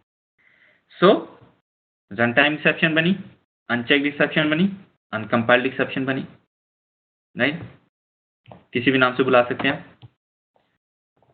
रन टाइम एक्सेप्शन जो होती हैं दोस्तों, उनको रन टाइम एक्सेप्शन इसलिए कहा जाता है, ऐसा नहीं कि वो रन टाइम पर आती हैं, नहीं, सारी एक्सेप्शन रन टाइम पर ही आती हैं, उनको रन टाइम एक्सेप्शन जस्ट कहा जाता है, जस्ट आपको बेवकूफ बनाने के लिए, ऐसा आप समझ लो। रन टाइम एक्सेप्शंस वो होती हैं जिनको आपका कंपाइलर फोर्स नहीं करता है ट्राई कैच ब्लॉक के अंदर रखने के लिए। ओके, ट्राई कैच ब्लॉक के अंदर रखने के लिए।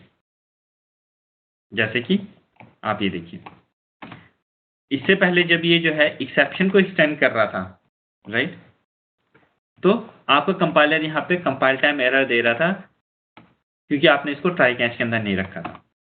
बट अगर यही class, same class, run time exception को एक्सटेंड करती है, तो देखिए आपका कंपाइलर आपको कोई एरर नहीं दे रहा है। आपने इसको ट्राई कैच ब्लॉक के अंदर नहीं रखा है, तब भी आपको एरर नहीं दे रहा है।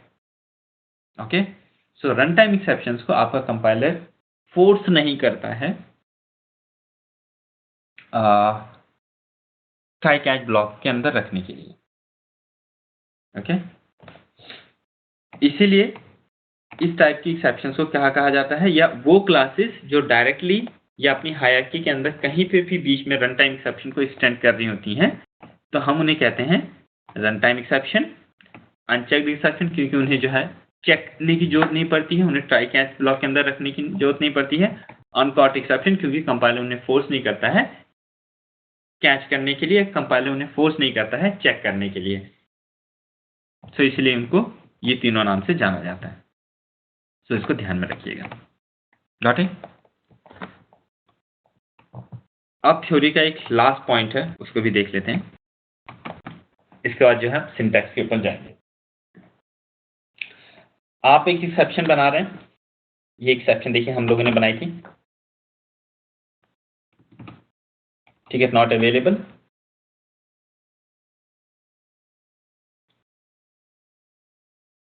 अब आपको कैसे पता चलेगा या आप कैसे डिसाइड करेंगे, कैसे डिटरमिन करेंगे कि ये जो एक्सेप्शन मैं बनाने जा रहा हूं, मुझे इसको कंपाइल टाइम एक्सेप्शन बनानी चाहिए या रन टाइम एक्सेप्शन बनानी चाहिए?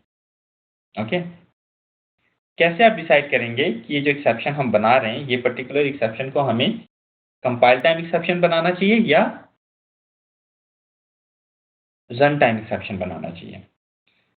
सो दोस्तों, उसके पीछे कॉन्सेप्ट ये है, ऐसा कहा जाता है कि अगर आप जो प्रॉब्लम को रिप्रेजेंट करने के लिए अपनी क्लास बना रहे हैं, वो प्रॉब्लम कुछ इस तरीके की प्रॉब्लम है कि उसको कभी भी किसी भी तरीके से सिस्टम से कंप्लीटली एलिमिनेट नहीं किया जा सकता है। सिस्टम से कंप्लीटली एलिमिनेट नहीं किया जा सकता है, राइट? तो आप उसको जो है कंपाइल टाइम एक्सेप्शन बनाइए, क्योंकि जब आप उसको कंपाइल टाइम एक्सेप्शन बनाएंगे तो उस मेथड को जो भी कॉल करेगा, आपका कंपाइलर उसको फोर्स करेगा कि भाई एक सॉल्यूशन इसके लिए दो, एक सॉल्यूशन इसके लिए हमेशा दो। फॉर एग्जाम्पल, हमारे पास एक एक्सेप्शन होती है जिसका नाम है फाइल नॉट फाउंड एक्सेप्शन, और वो एक्सेप्शन कब आती है? जब आप जो है किसी प्रोग्राम को रन करते हैं। अब एक एग्जांपल से समझते हैं इसको। से सपोज मेरे पास ये मेरा प्रोग्राम है, ठीक है, इसके अंदर कोड लिखा है, और इस पॉइंट के ऊपर जो है ये फाइल सिस्टम के अंदर सी ड्राइव के अंदर मेरी एक फाइल पड़ी है hello.txt, ये फाइल पड़ी है। यहाँ पे जो है हमने जो है फाइल क्लास का ऑब्जेक्ट बनाया f1,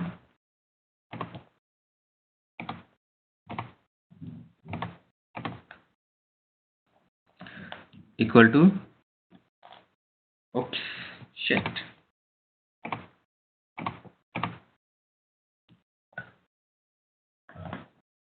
इक्वल्स न्यू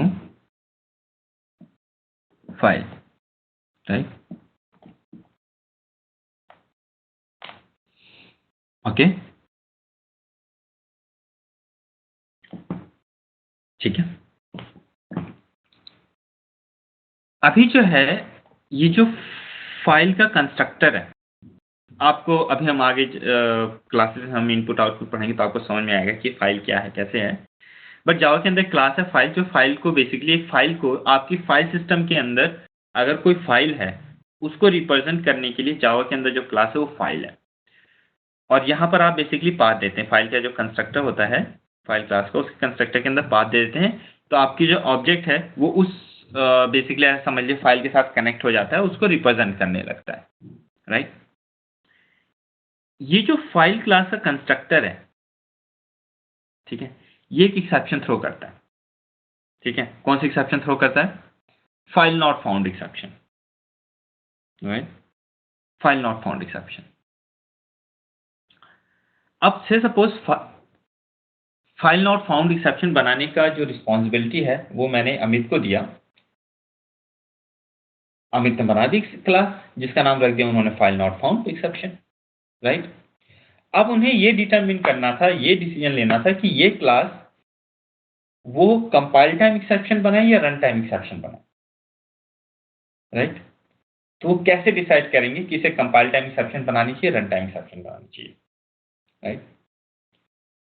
तो उन्होंने बहुत एनालिसिस किया और एनालिसिस करने के बाद इस कंक्लूजन पे आए, या जब भी ये मेथड कॉल होगा, ठीक है, जब भी ये फाइल क्लास का ऑब्जेक्ट बनेगा, जब भी ये फाइल क्लास का कंस्ट्रक्टर कॉल होगा, ठीक है, तो हमेशा एक रिस्क है कि जहां पर यूजर एक्सपेक्ट कर रहा है वहां पर शायद फाइल ना मिले, राइट? मैं अभी का एग्जांपल लेता हूं। सपोज आज आप इस सॉफ्टवेयर को लिख रहे हैं, क्योंकि जो है अभी जो है आप इस सॉफ्टवेयर को लिख रहे हैं, राइट? तो आप जो है अच्छे से उसको कंपाइल करेंगे, टेस्ट करेंगे, एकदम 10 लेवल की आप टेस्टिंग करेंगे। तो आप जो है जब भी आप टेस्ट करेंगे आपने मेक श्योर किया कि सी कॉलन के अंदर एक जो है हेलो डॉट टीएक्सटी फाइल है,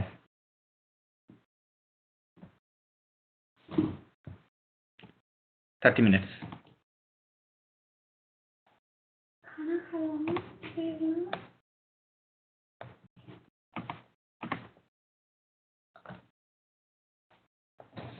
ठीक है, उन्होंने मेक श्योर किया कि यहाँ पे जो है हेलो डॉट टीएक्सटी हमेशा रहेगी, राइट? अब आपका सॉफ्टवेयर जो है प्रोडक्शन पे चला गया, प्रोडक्शन पे चल रहा है, आज चल रहा है, कल चल रहा है, परसों चल रहा है, 1 साल तक चला, 2 साल भी चल गया, 3rd ईयर भी चल गया। ऑल ऑफ सडन जो है एक नया एम्प्लॉय आया, he was very good, he is expert kind of person, ठीक है। वो सी ड्राइव में जा रहा था, सी ड्राइव में वो कुछ और काम कर रहा था, एक्चुअली कुछ स्क्रिप्ट लिख रहा था, इस तरह से कुछ काम कर रहा था, गलती से उस बंदे ने ये फाइल को डिलीट कर दी, राइट? अब क्या होगा?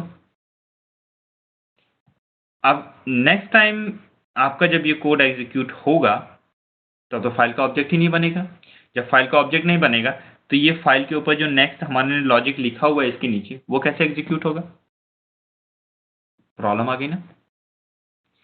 यानी ये जो फाइल नॉट फाउंड एक्सेप्शन है, ये फाइल नॉट फाउंड जो हमारा प्रॉब्लम है, ये कुछ एक ऐसा प्रॉब्लम है जिसको कंप्लीटली सिस्टम से एलिमिनेट नहीं किया जा सकता है।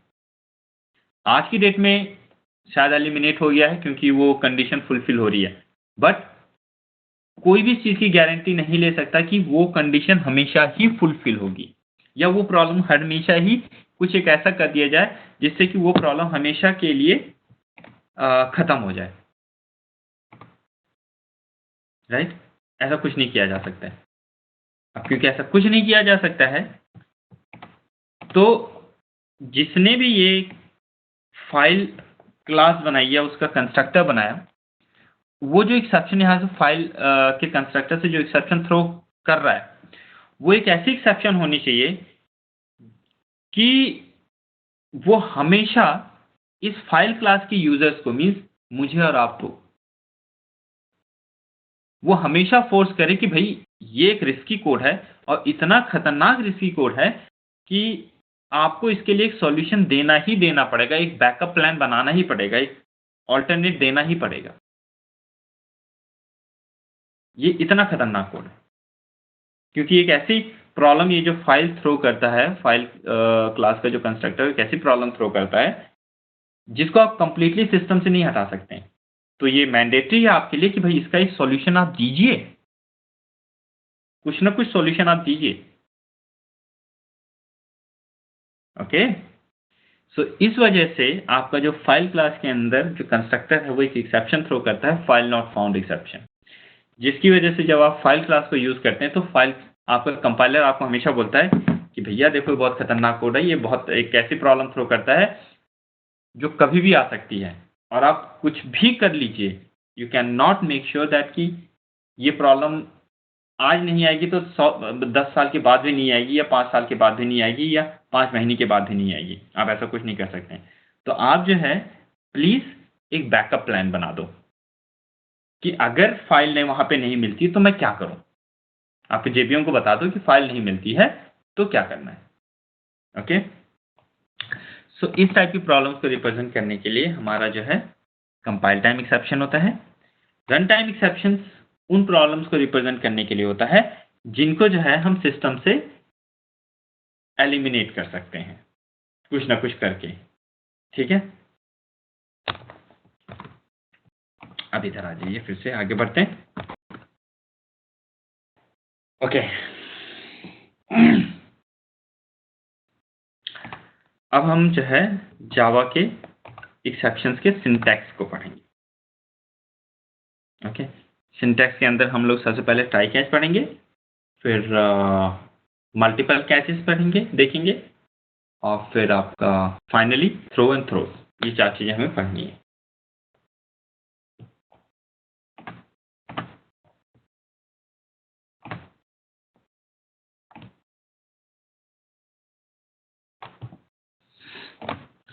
Okay, now let's say suppose यहाँ पे एक मेथड है void।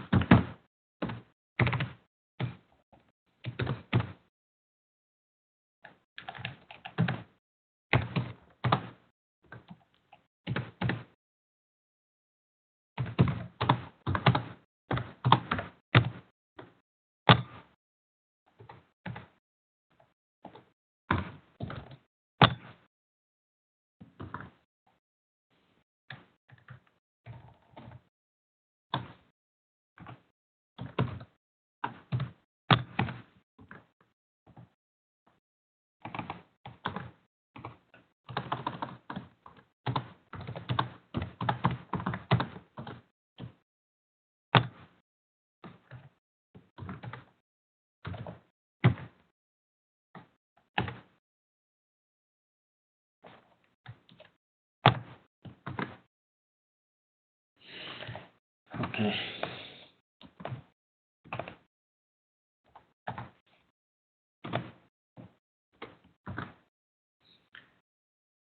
अब मैं जो चीजें आपको बताने चाह रहा हूं, ये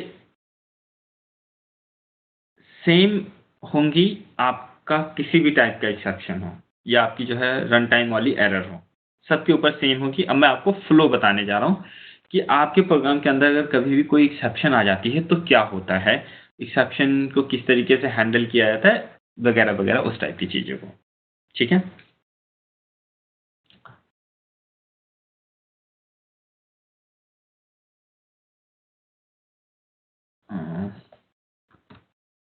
ओके, चलिए इस प्रोग्राम को रन करते हैं। ठीक है, आप देखिए ये प्रोग्राम को हमने कंपाइल कर दिया है और इसके अंदर कुछ एरर नहीं है। ओके, कोई एरर नहीं है। आइए इस प्रोग्राम को एक बार रन कर देता हूँ हमारे पास, ताकि आउटपुट आ जाए।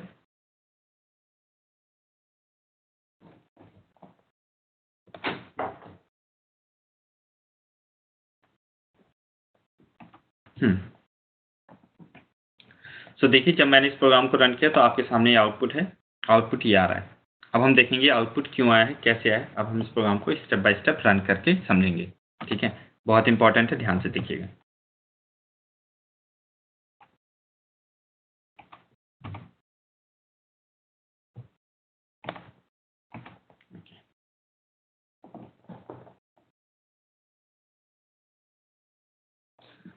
सो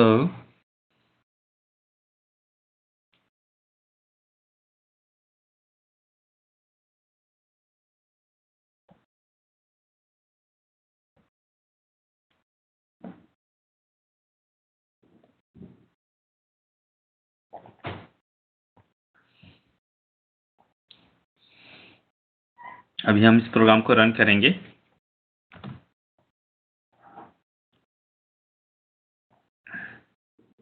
तो क्या होगा, आपका एक स्टैक क्रिएट होगा, ऑब्वियसली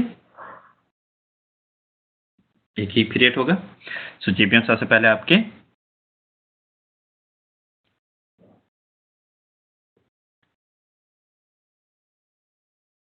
मेन मेथड को कॉल करेगा।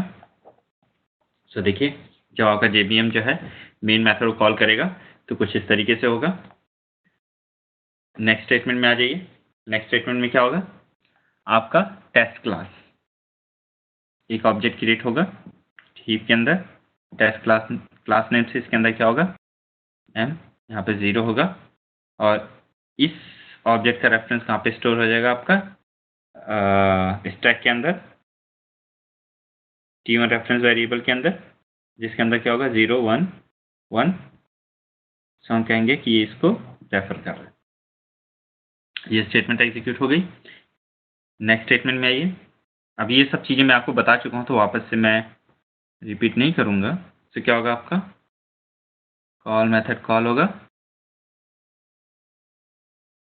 सो देखिए, आपका कॉल मेथड कॉल हो गया इस तरीके से। इसके बाद क्या होगा, यहाँ पे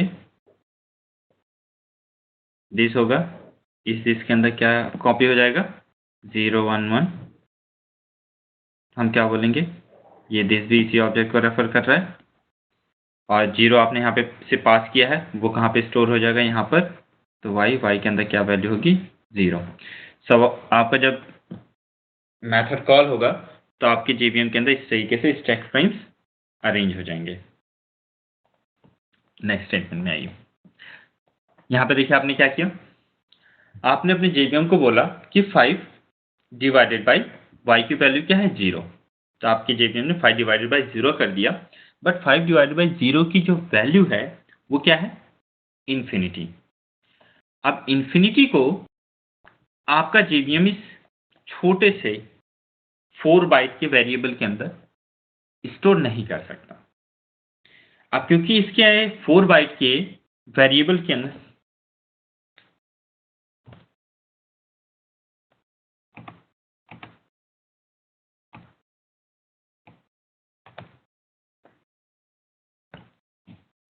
इस छोटे से वेरिएबल के अंदर स्टोर नहीं कर सकता तो आपका जेबीएम क्या बोलेगा, मैं स्टेटमेंट को एग्जीक्यूट नहीं कर सकता हूं, एटलीस्ट एट दिस पॉइंट, क्योंकि इस बार y की वैल्यू 0 है और इनको ऑपरेशन परफॉर्म करने के बाद जो ये 5 डिवाइडेड बाई 0 उसका रिजल्ट इन्फिनिटी आया, जिसको मैं y के अंदर स्टोर नहीं कर सकता हूं। ओके, अब क्योंकि ये y के अंदर स्टोर नहीं कर सकता है और वो इस स्टेटमेंट में ही फंस गया है, तो वो आगे प्रोग्राम को एग्जीक्यूट नहीं करना चाहता है, राइट। अब आपका जेबीएम कैसे आपको बताए कि ये लाइन के अंदर प्रॉब्लम है, वो इस स्टेटमेंट को एग्जीक्यूट नहीं कर सकता है। You are right. तो जेबीएम का जो तरीका है वो बताने का कि मैं इस स्टेटमेंट को एग्जीक्यूट नहीं कर सकता क्योंकि यहाँ पे कुछ प्रॉब्लम है, वो क्या है, एक्सेप्शन।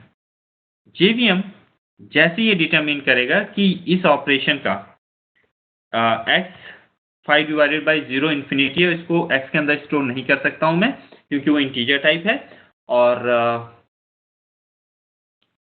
मैं स्टेटमेंट को इवेंचुअली एग्जीक्यूट नहीं कर सकता हूं, तो आपका जेबीएम उसी पॉइंट पे क्या करेगा, एक एक्सेप्शन थ्रो करेगा। अब बहुत सारी एक्सेप्शंस हैं, बट उसको पता है कि अगर ये स्पेसिफिकली ये पर्टिकुलर प्रॉब्लम आती है तो इस प्रॉब्लम को रिप्रेजेंट करने के लिए एक एक्सेप्शन है जिसका नाम क्या है, अरिथमेटिक एक्सेप्शन। ठीक है, जिसका क्या नाम है, अरिथमेटिक एक्सेप्शन। वो अर्थमेटिक एक्सेप्शन जो हमारी क्लास है उसका एक ऑब्जेक्ट बनाएगा और बोलेगा मैं इसको थ्रो करने जा रहा हूं, उसने थ्रो कर दिया, राइट। अब आपके जेवीएम ने जैसे एक्सेप्शन थ्रो कर दिया, नेक्स्ट आपका जो जेवीएम है वो कैच ब्लॉक खोजता है।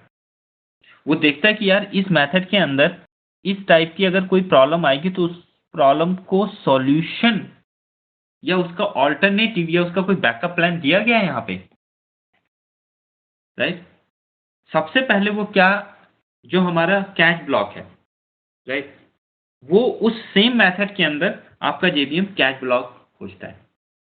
सो आप इस चीज को ऐसे याद रखिएगा कि जैसे ही आपके प्रोग्राम के अंदर एक्सेप्शन थ्रो होती है, आपका जेवीएम बस एकदम पागल हो जाता है, उसको अब ऑल्टरनेट पाथ चाहिए, मतलब उसको कैच ब्लॉक चाहिए ही चाहिए, राइट। तो सबसे पहले वो जिस मेथड के अंदर एक्सेप्शन आई है उसके अंदर कैच ब्लॉक सर्च करता है। अब अगर उसके अंदर कोई कैच ब्लॉक नहीं है तो वो नेक्स्ट स्टेटमेंट को एग्जीक्यूट नहीं करता है, वो तुरंत उस मेथड से बाहर निकल जाता है, तुरंत वो उस मेथड से बाहर निकल जाता है, यानी उस मेथड का जो स्टैक फ्रेम है उसको स्टैक से बाहर फेंक देता है, यानी ये स्टैक फ्रेम खत्म हो जाएगा, स्टैक से हट जाएगा। वापस से जिस मेथड ने उसको कॉल किया है, ये जो कॉल मेथड है, ठीक है, ये कॉल, इसको कॉल किसने किया था, मेन मेथड ने, वो वहां पर आ जाएगा, राइट। अब क्योंकि एक्सेप्शन जनरेट हो चुकी है, एक्सेप्शन थ्रो कर दिया आपके जेवीएम ने, तो आपका जेवीएम को अभी सिर्फ और सिर्फ कैच चाहिए उसको, राइट। उसको कैच चाहिए, वो देख रहा है कि भाई ये प्रॉब्लम हो चुकी है, इस प्रॉब्लम को मुझे सॉल्यूशन दीजिए, राइट। तो सबसे पहले वो सॉल्यूशन के लिए उसने जो है आपका कॉल मेथड के अंदर देखा, कॉल मेथड के अंदर उसको कोई जो है इस प्रॉब्लम को डील करने के लिए सॉल्यूशन नहीं मिला, तो उसने जो है उसको उस मेथड को इस स्टैक से बाहर निकाल दिया, और फिर वो वापस से कहाँ चला जाएगा, जिस मेथड ने उसको कॉल किया है, ठीक है, यानी कॉलिंग मेथड पे चला जाएगा, कॉल मेथड से कॉलिंग मेथड पे आ जाएगा। सो आपको कॉलिंग मेथड कौन सा था, मेन मेथड, ये स्टेटमेंट एग्जीक्यूट हुई, अब वो यहाँ पे आ जाएगा। अब यहाँ पर आने के बाद वो फिर क्या सर्च करेगा, catch catch catch catch catch, उसे कैच ब्लॉक चाहिए, क्योंकि यहाँ पे भी कोई कैच ब्लॉक नहीं है, ठीक है। उसने देखा कि यार जिस मेथड ने जो है कॉल मेथड को कॉल किया था उसके अंदर भी कोई कैच ब्लॉक नहीं है, बट अभी जेवीएम को तो सिर्फ कैच ब्लॉक चाहिए। अब वो क्या सोचेगा कि हो सकता है जिस मेथड ने या जिसने जो है मेन मेथड को कॉल किया था, हो सकता है उसके पास हो आपका जो है इस प्रॉब्लम का सॉल्यूशन। तो आपको पता है कि मेन मेथड को कौन कॉल करता है, आपका जेवीएम कॉल करता है। आपका जेवीएम क्या करेगा, इस मेन मेथड का जो स्टैक फ्रेम है इसको भी बाहर निकाल देगा, इसको भी बाहर निकाल देगा, राइट। तो कहने का क्या मतलब है, ये नेक्स्ट स्टेटमेंट आपकी एग्जीक्यूट नहीं होगी, नेक्स्ट स्टेटमेंट आपकी एग्जीक्यूट नहीं होगी, ओके। सो मेन मेथड से भी बाहर निकल गया। अब आपका जो कंट्रोल है वो जेवीएम के पास पहुंच गया और उस पॉइंट पे पहुंचा जहां से आपका मेन मेथड कॉल हुआ है, राइट, जहां से आपका मेन मेथड कॉल हुआ है।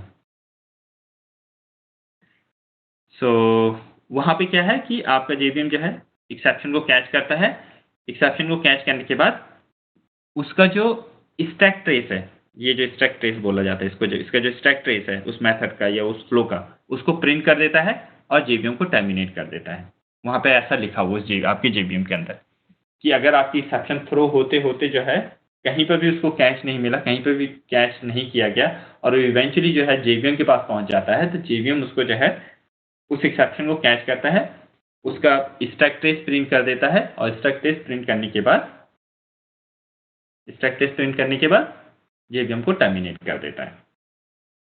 सो अगर आप यहाँ पे देखें, ये जो आपको ये दिखाई दे रहा है ना, देखिए यहाँ पे ये क्या है, ये स्टैक ट्रेस है, ठीक है। तो सबसे पहले देखिए आपका स्टैक के अंदर क्या था, कॉल मेथड था, ठीक है, जो सबसे ऊपर होता है। तो इस मेथड से कॉल किया गया है, एक्सेप्शन आपकी इस मेथड के अंदर आई, सबसे पहले आपकी इस मेथड के अंदर आई, ठीक है। फिर उसने जो है मेन मेथड को कॉल किया, सॉरी मेन मेथड ने उसको कॉल किया था, तो इसलिए आपका मेन है यहाँ पे नीचे।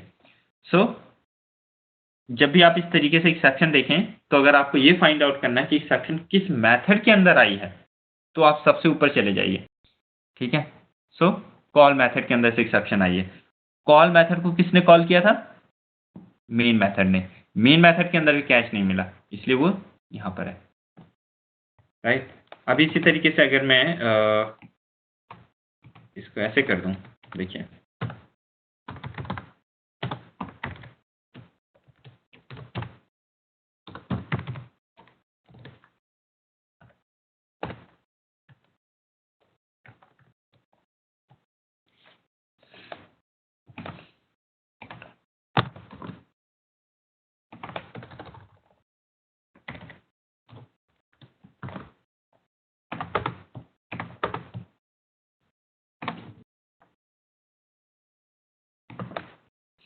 ये देखिए इस बार क्या है, कॉल मेथड के अंदर प्रॉब्लम आई है, बट कॉल मेथड को किसने कॉल किया था? फू। ओके,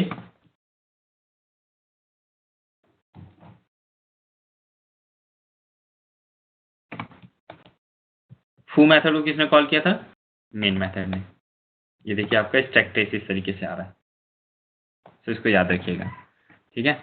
सो आपके जेवीएम ने जैसी इस स्टेटमेंट में देखा कि एक एक्सेप्शन आई है, ओके, उसने जो है सबसे पहले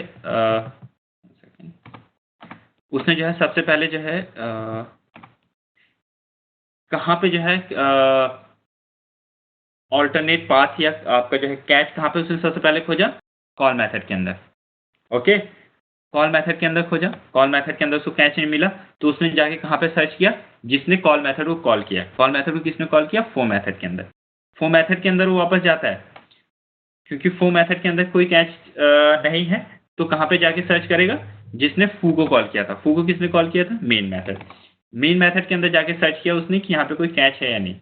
अगर यहाँ पे भी कैच नहीं है तो कहाँ चला जाएगा?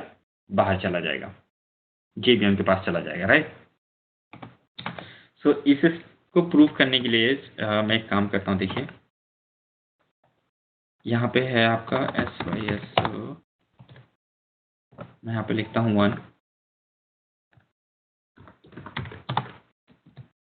2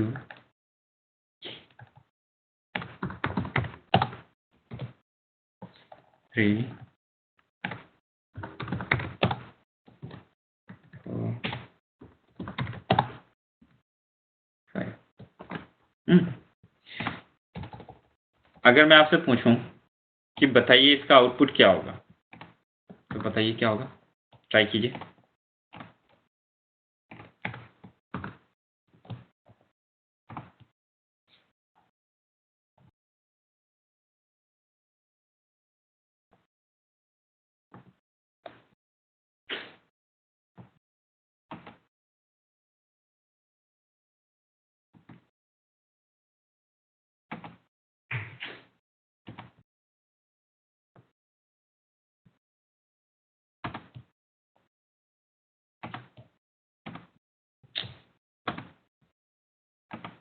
ओके, चलिए रन करते हैं इसको।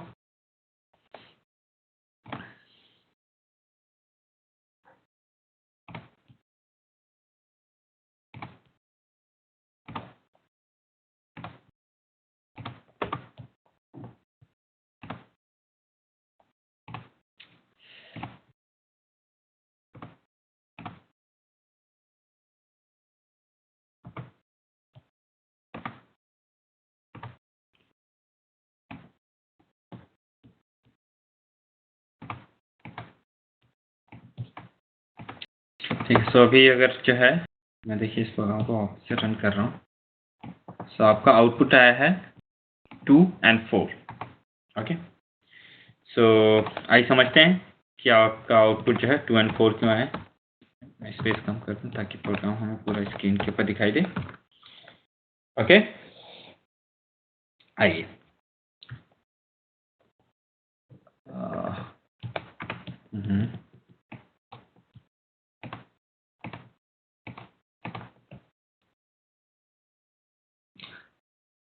सो अभी जब आप इस प्रोग्राम को रन करेंगे तो कैसे रन करेंगे?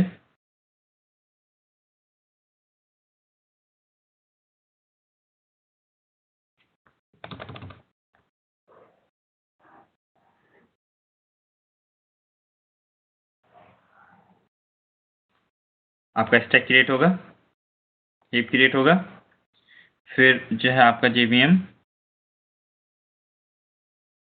मेन मेथड को कॉल करेगा। जब ये स्टेटमेंट एग्जीक्यूट होगी तो ऐसा हो जाएगा। फिर नेक्स्ट स्टेटमेंट में आइए, नेक्स्ट स्टेटमेंट में क्या होगा, आप एक जो है टेस्ट क्लास का ऑब्जेक्ट क्रिएट करेंगे। सो टेस्ट क्लास यहाँ पे ये है, तो इसके अंदर एक इंस्टांस वेरिएबल है। सो एक ऑब्जेक्ट क्रिएट हुआ, इसका रेफरेंस कहाँ पे जाएगा,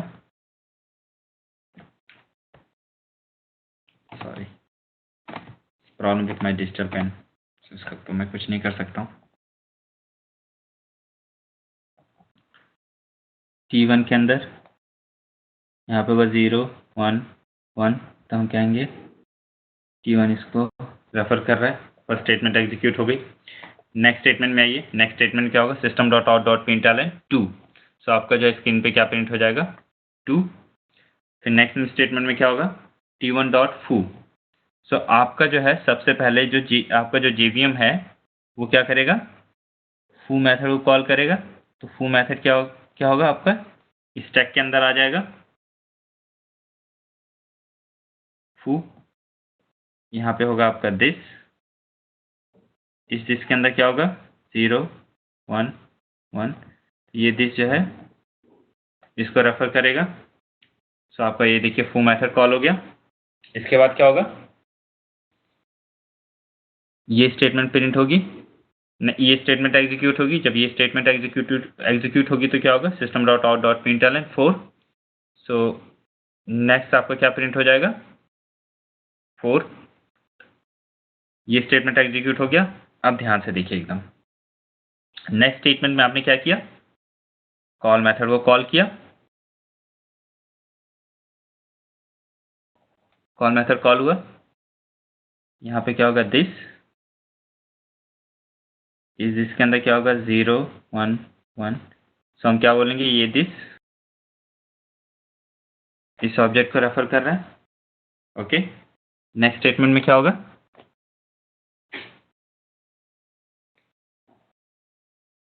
आपने इस 0 को पास किया था, ये 0 जो है कहाँ पे आ जाएगा, इस y के अंदर आ जाएगा। तो यहाँ पे y, यहाँ पे आ गया आपका 0। अभी बताइए क्या होगा, इस स्टेटमेंट में जब आपका JVM आएगा तो क्या करेगा, वो क्या करेगा वो बताइए, 5 divided by 0, 5 divided by 0 means infinity. Infinity आपका x के अंदर साइन नहीं किया जा सकता। तो आपका JVM बोलेगा कि भाई ये तो कंपाइल टाइम मतलब ये तो जो है प्रॉब्लमेटिक स्टेटमेंट है और मैं इसको स्टेटमेंट को एग्जीक्यूट नहीं कर सकता हूँ। तो आपका JVM क्योंकि उसको प्रॉब्लम आ गई तो प्रॉब्लम को आपको बताने के लिए क्या करेगा, एक्सेप्शन थ्रो करेगा। तो इस पॉइंट पे कौन सी एक्सेप्शन थ्रो करेगा, arithmetic exception, arithmetic exception throw करेगा। अब जैसा कि मैंने आपको बताया कि जैसे एक्सेप्शन जनरेट होती है, थ्रो होती है, नेक्स्ट आपका JVM कैच ब्लॉक खोजता है, उसको कैच ब्लॉक को एग्जीक्यूट करना ही करना है। ओके, उसको कैच ब्लॉक को एग्जीक्यूट करना ही करना है। अब क्योंकि उसको इस मेथड के अंदर कोई कैच नहीं मिलेगा, राइट, तो वो नेक्स्ट स्टेटमेंट एग्जीक्यूट करेगा नहीं करेगा। सो वो इस स्टेटमेंट को एग्जीक्यूट नहीं करेगा। समझ में आया दोस्तों, क्यों इस स्टेटमेंट को एग्जीक्यूट नहीं करेगा, क्योंकि यहाँ पे कोई कैच नहीं है। अब JVM को सिर्फ कैच ब्लॉक चाहिए, तो क्योंकि कॉल मेथड के अंदर कैच ब्लॉक नहीं मिल रहा है तो वो इस उम्मीद से कि हो सकता है जहां से कॉल मेथड को कॉल किया गया है वहां पर कैच ब्लॉक है, वो इस मेथड से बाहर निकल जाएगा, यानी इस मेथड को स्टैक से बाहर निकाल देगा। तो इसके अंदर जो कुछ है वो डिस्ट्रॉय हो गया। अब आपका JVM यहाँ पे पहुंचेगा। अब JVM को इस मेथड के अंदर क्या चाहिए, कैच, उसे कैच ब्लॉक ही चाहिए। उसे नेक्स्ट स्टेटमेंट में आपका JVM एग्जीक्यूट करने के लिए नहीं जाएगा जब तक कि उसको कैच ब्लॉक नहीं मिलता है। सो क्योंकि इस मेथड के अंदर भी कोई कैच ब्लॉक नहीं है तो आपका JVM क्या करेगा, इस मेथड से भी बाहर निकल जाएगा और वो इस foo मेथड से बाहर इस उम्मीद से निकलेगा कि हो सकता है कैच ब्लॉक वहां पर हो जहां पर से foo मेथड को कॉल किया गया है, सेम उसी तरीके से जो कॉल मेथड के लिए हुआ था foo के साथ। सो आपका JVM इस foo मेथड से भी बाहर आ जाएगा। कंट्रोल यहाँ से भी बाहर आ गया, इसके अंदर जो चीज़ें सारी डिस्ट्रॉय हो गई। सो इस वजह से आपका 5 प्रिंट नहीं हुआ, क्योंकि ये स्टेटमेंट एग्जीक्यूट ही नहीं होगी। आपका JVM वापस से इस स्टेटमेंट में आ गया।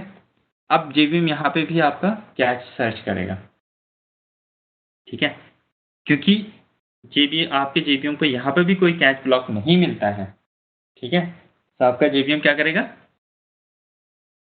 इस मेन मेथड को भी इस टैग से बाहर निकाल देगा, यानी कि इसके अंदर जो चीज़ें हैं वो भी डिस्ट्रॉय हो जाएंगी, राइट। सो अभी जो है आपका कंट्रोल कहाँ पे पहुँच जाएगा, JVM के पास। और जैसे कि मैंने आपको पहले भी बताया था कि JVM क्या करता है, जो भी एक्सेप्शन उस तक पहुँचती है वो उसको कैच करता है और उसके स्टैक ट्रेस को प्रिंट कर देता है। सो आप देखिए यहाँ पे उसका स्टैक ट्रेस प्रिंट हुआ है, और ये स्टैक ट्रेस कैसे पढ़ते हैं मैं आपको बता चुका हूँ। ओके, सो ये है।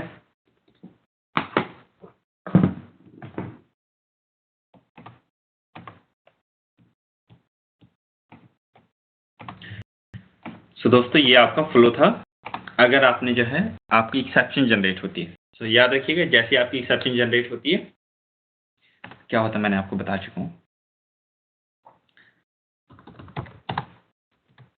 एक यहाँ पे और लगा रहा हूँ मैं SYSO, और क्या करते हैं यहाँ पे, अब देखते हैं ट्राई कैच। ट्राई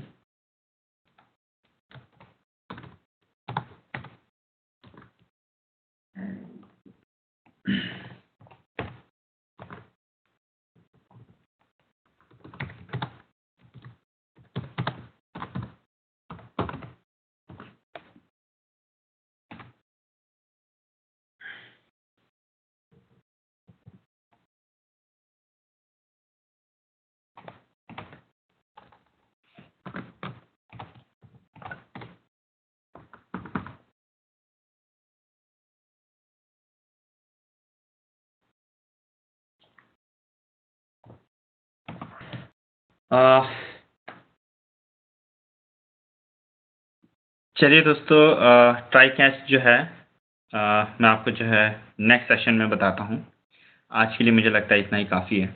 ठीक है दोस्तों, चलिए बाय बाय।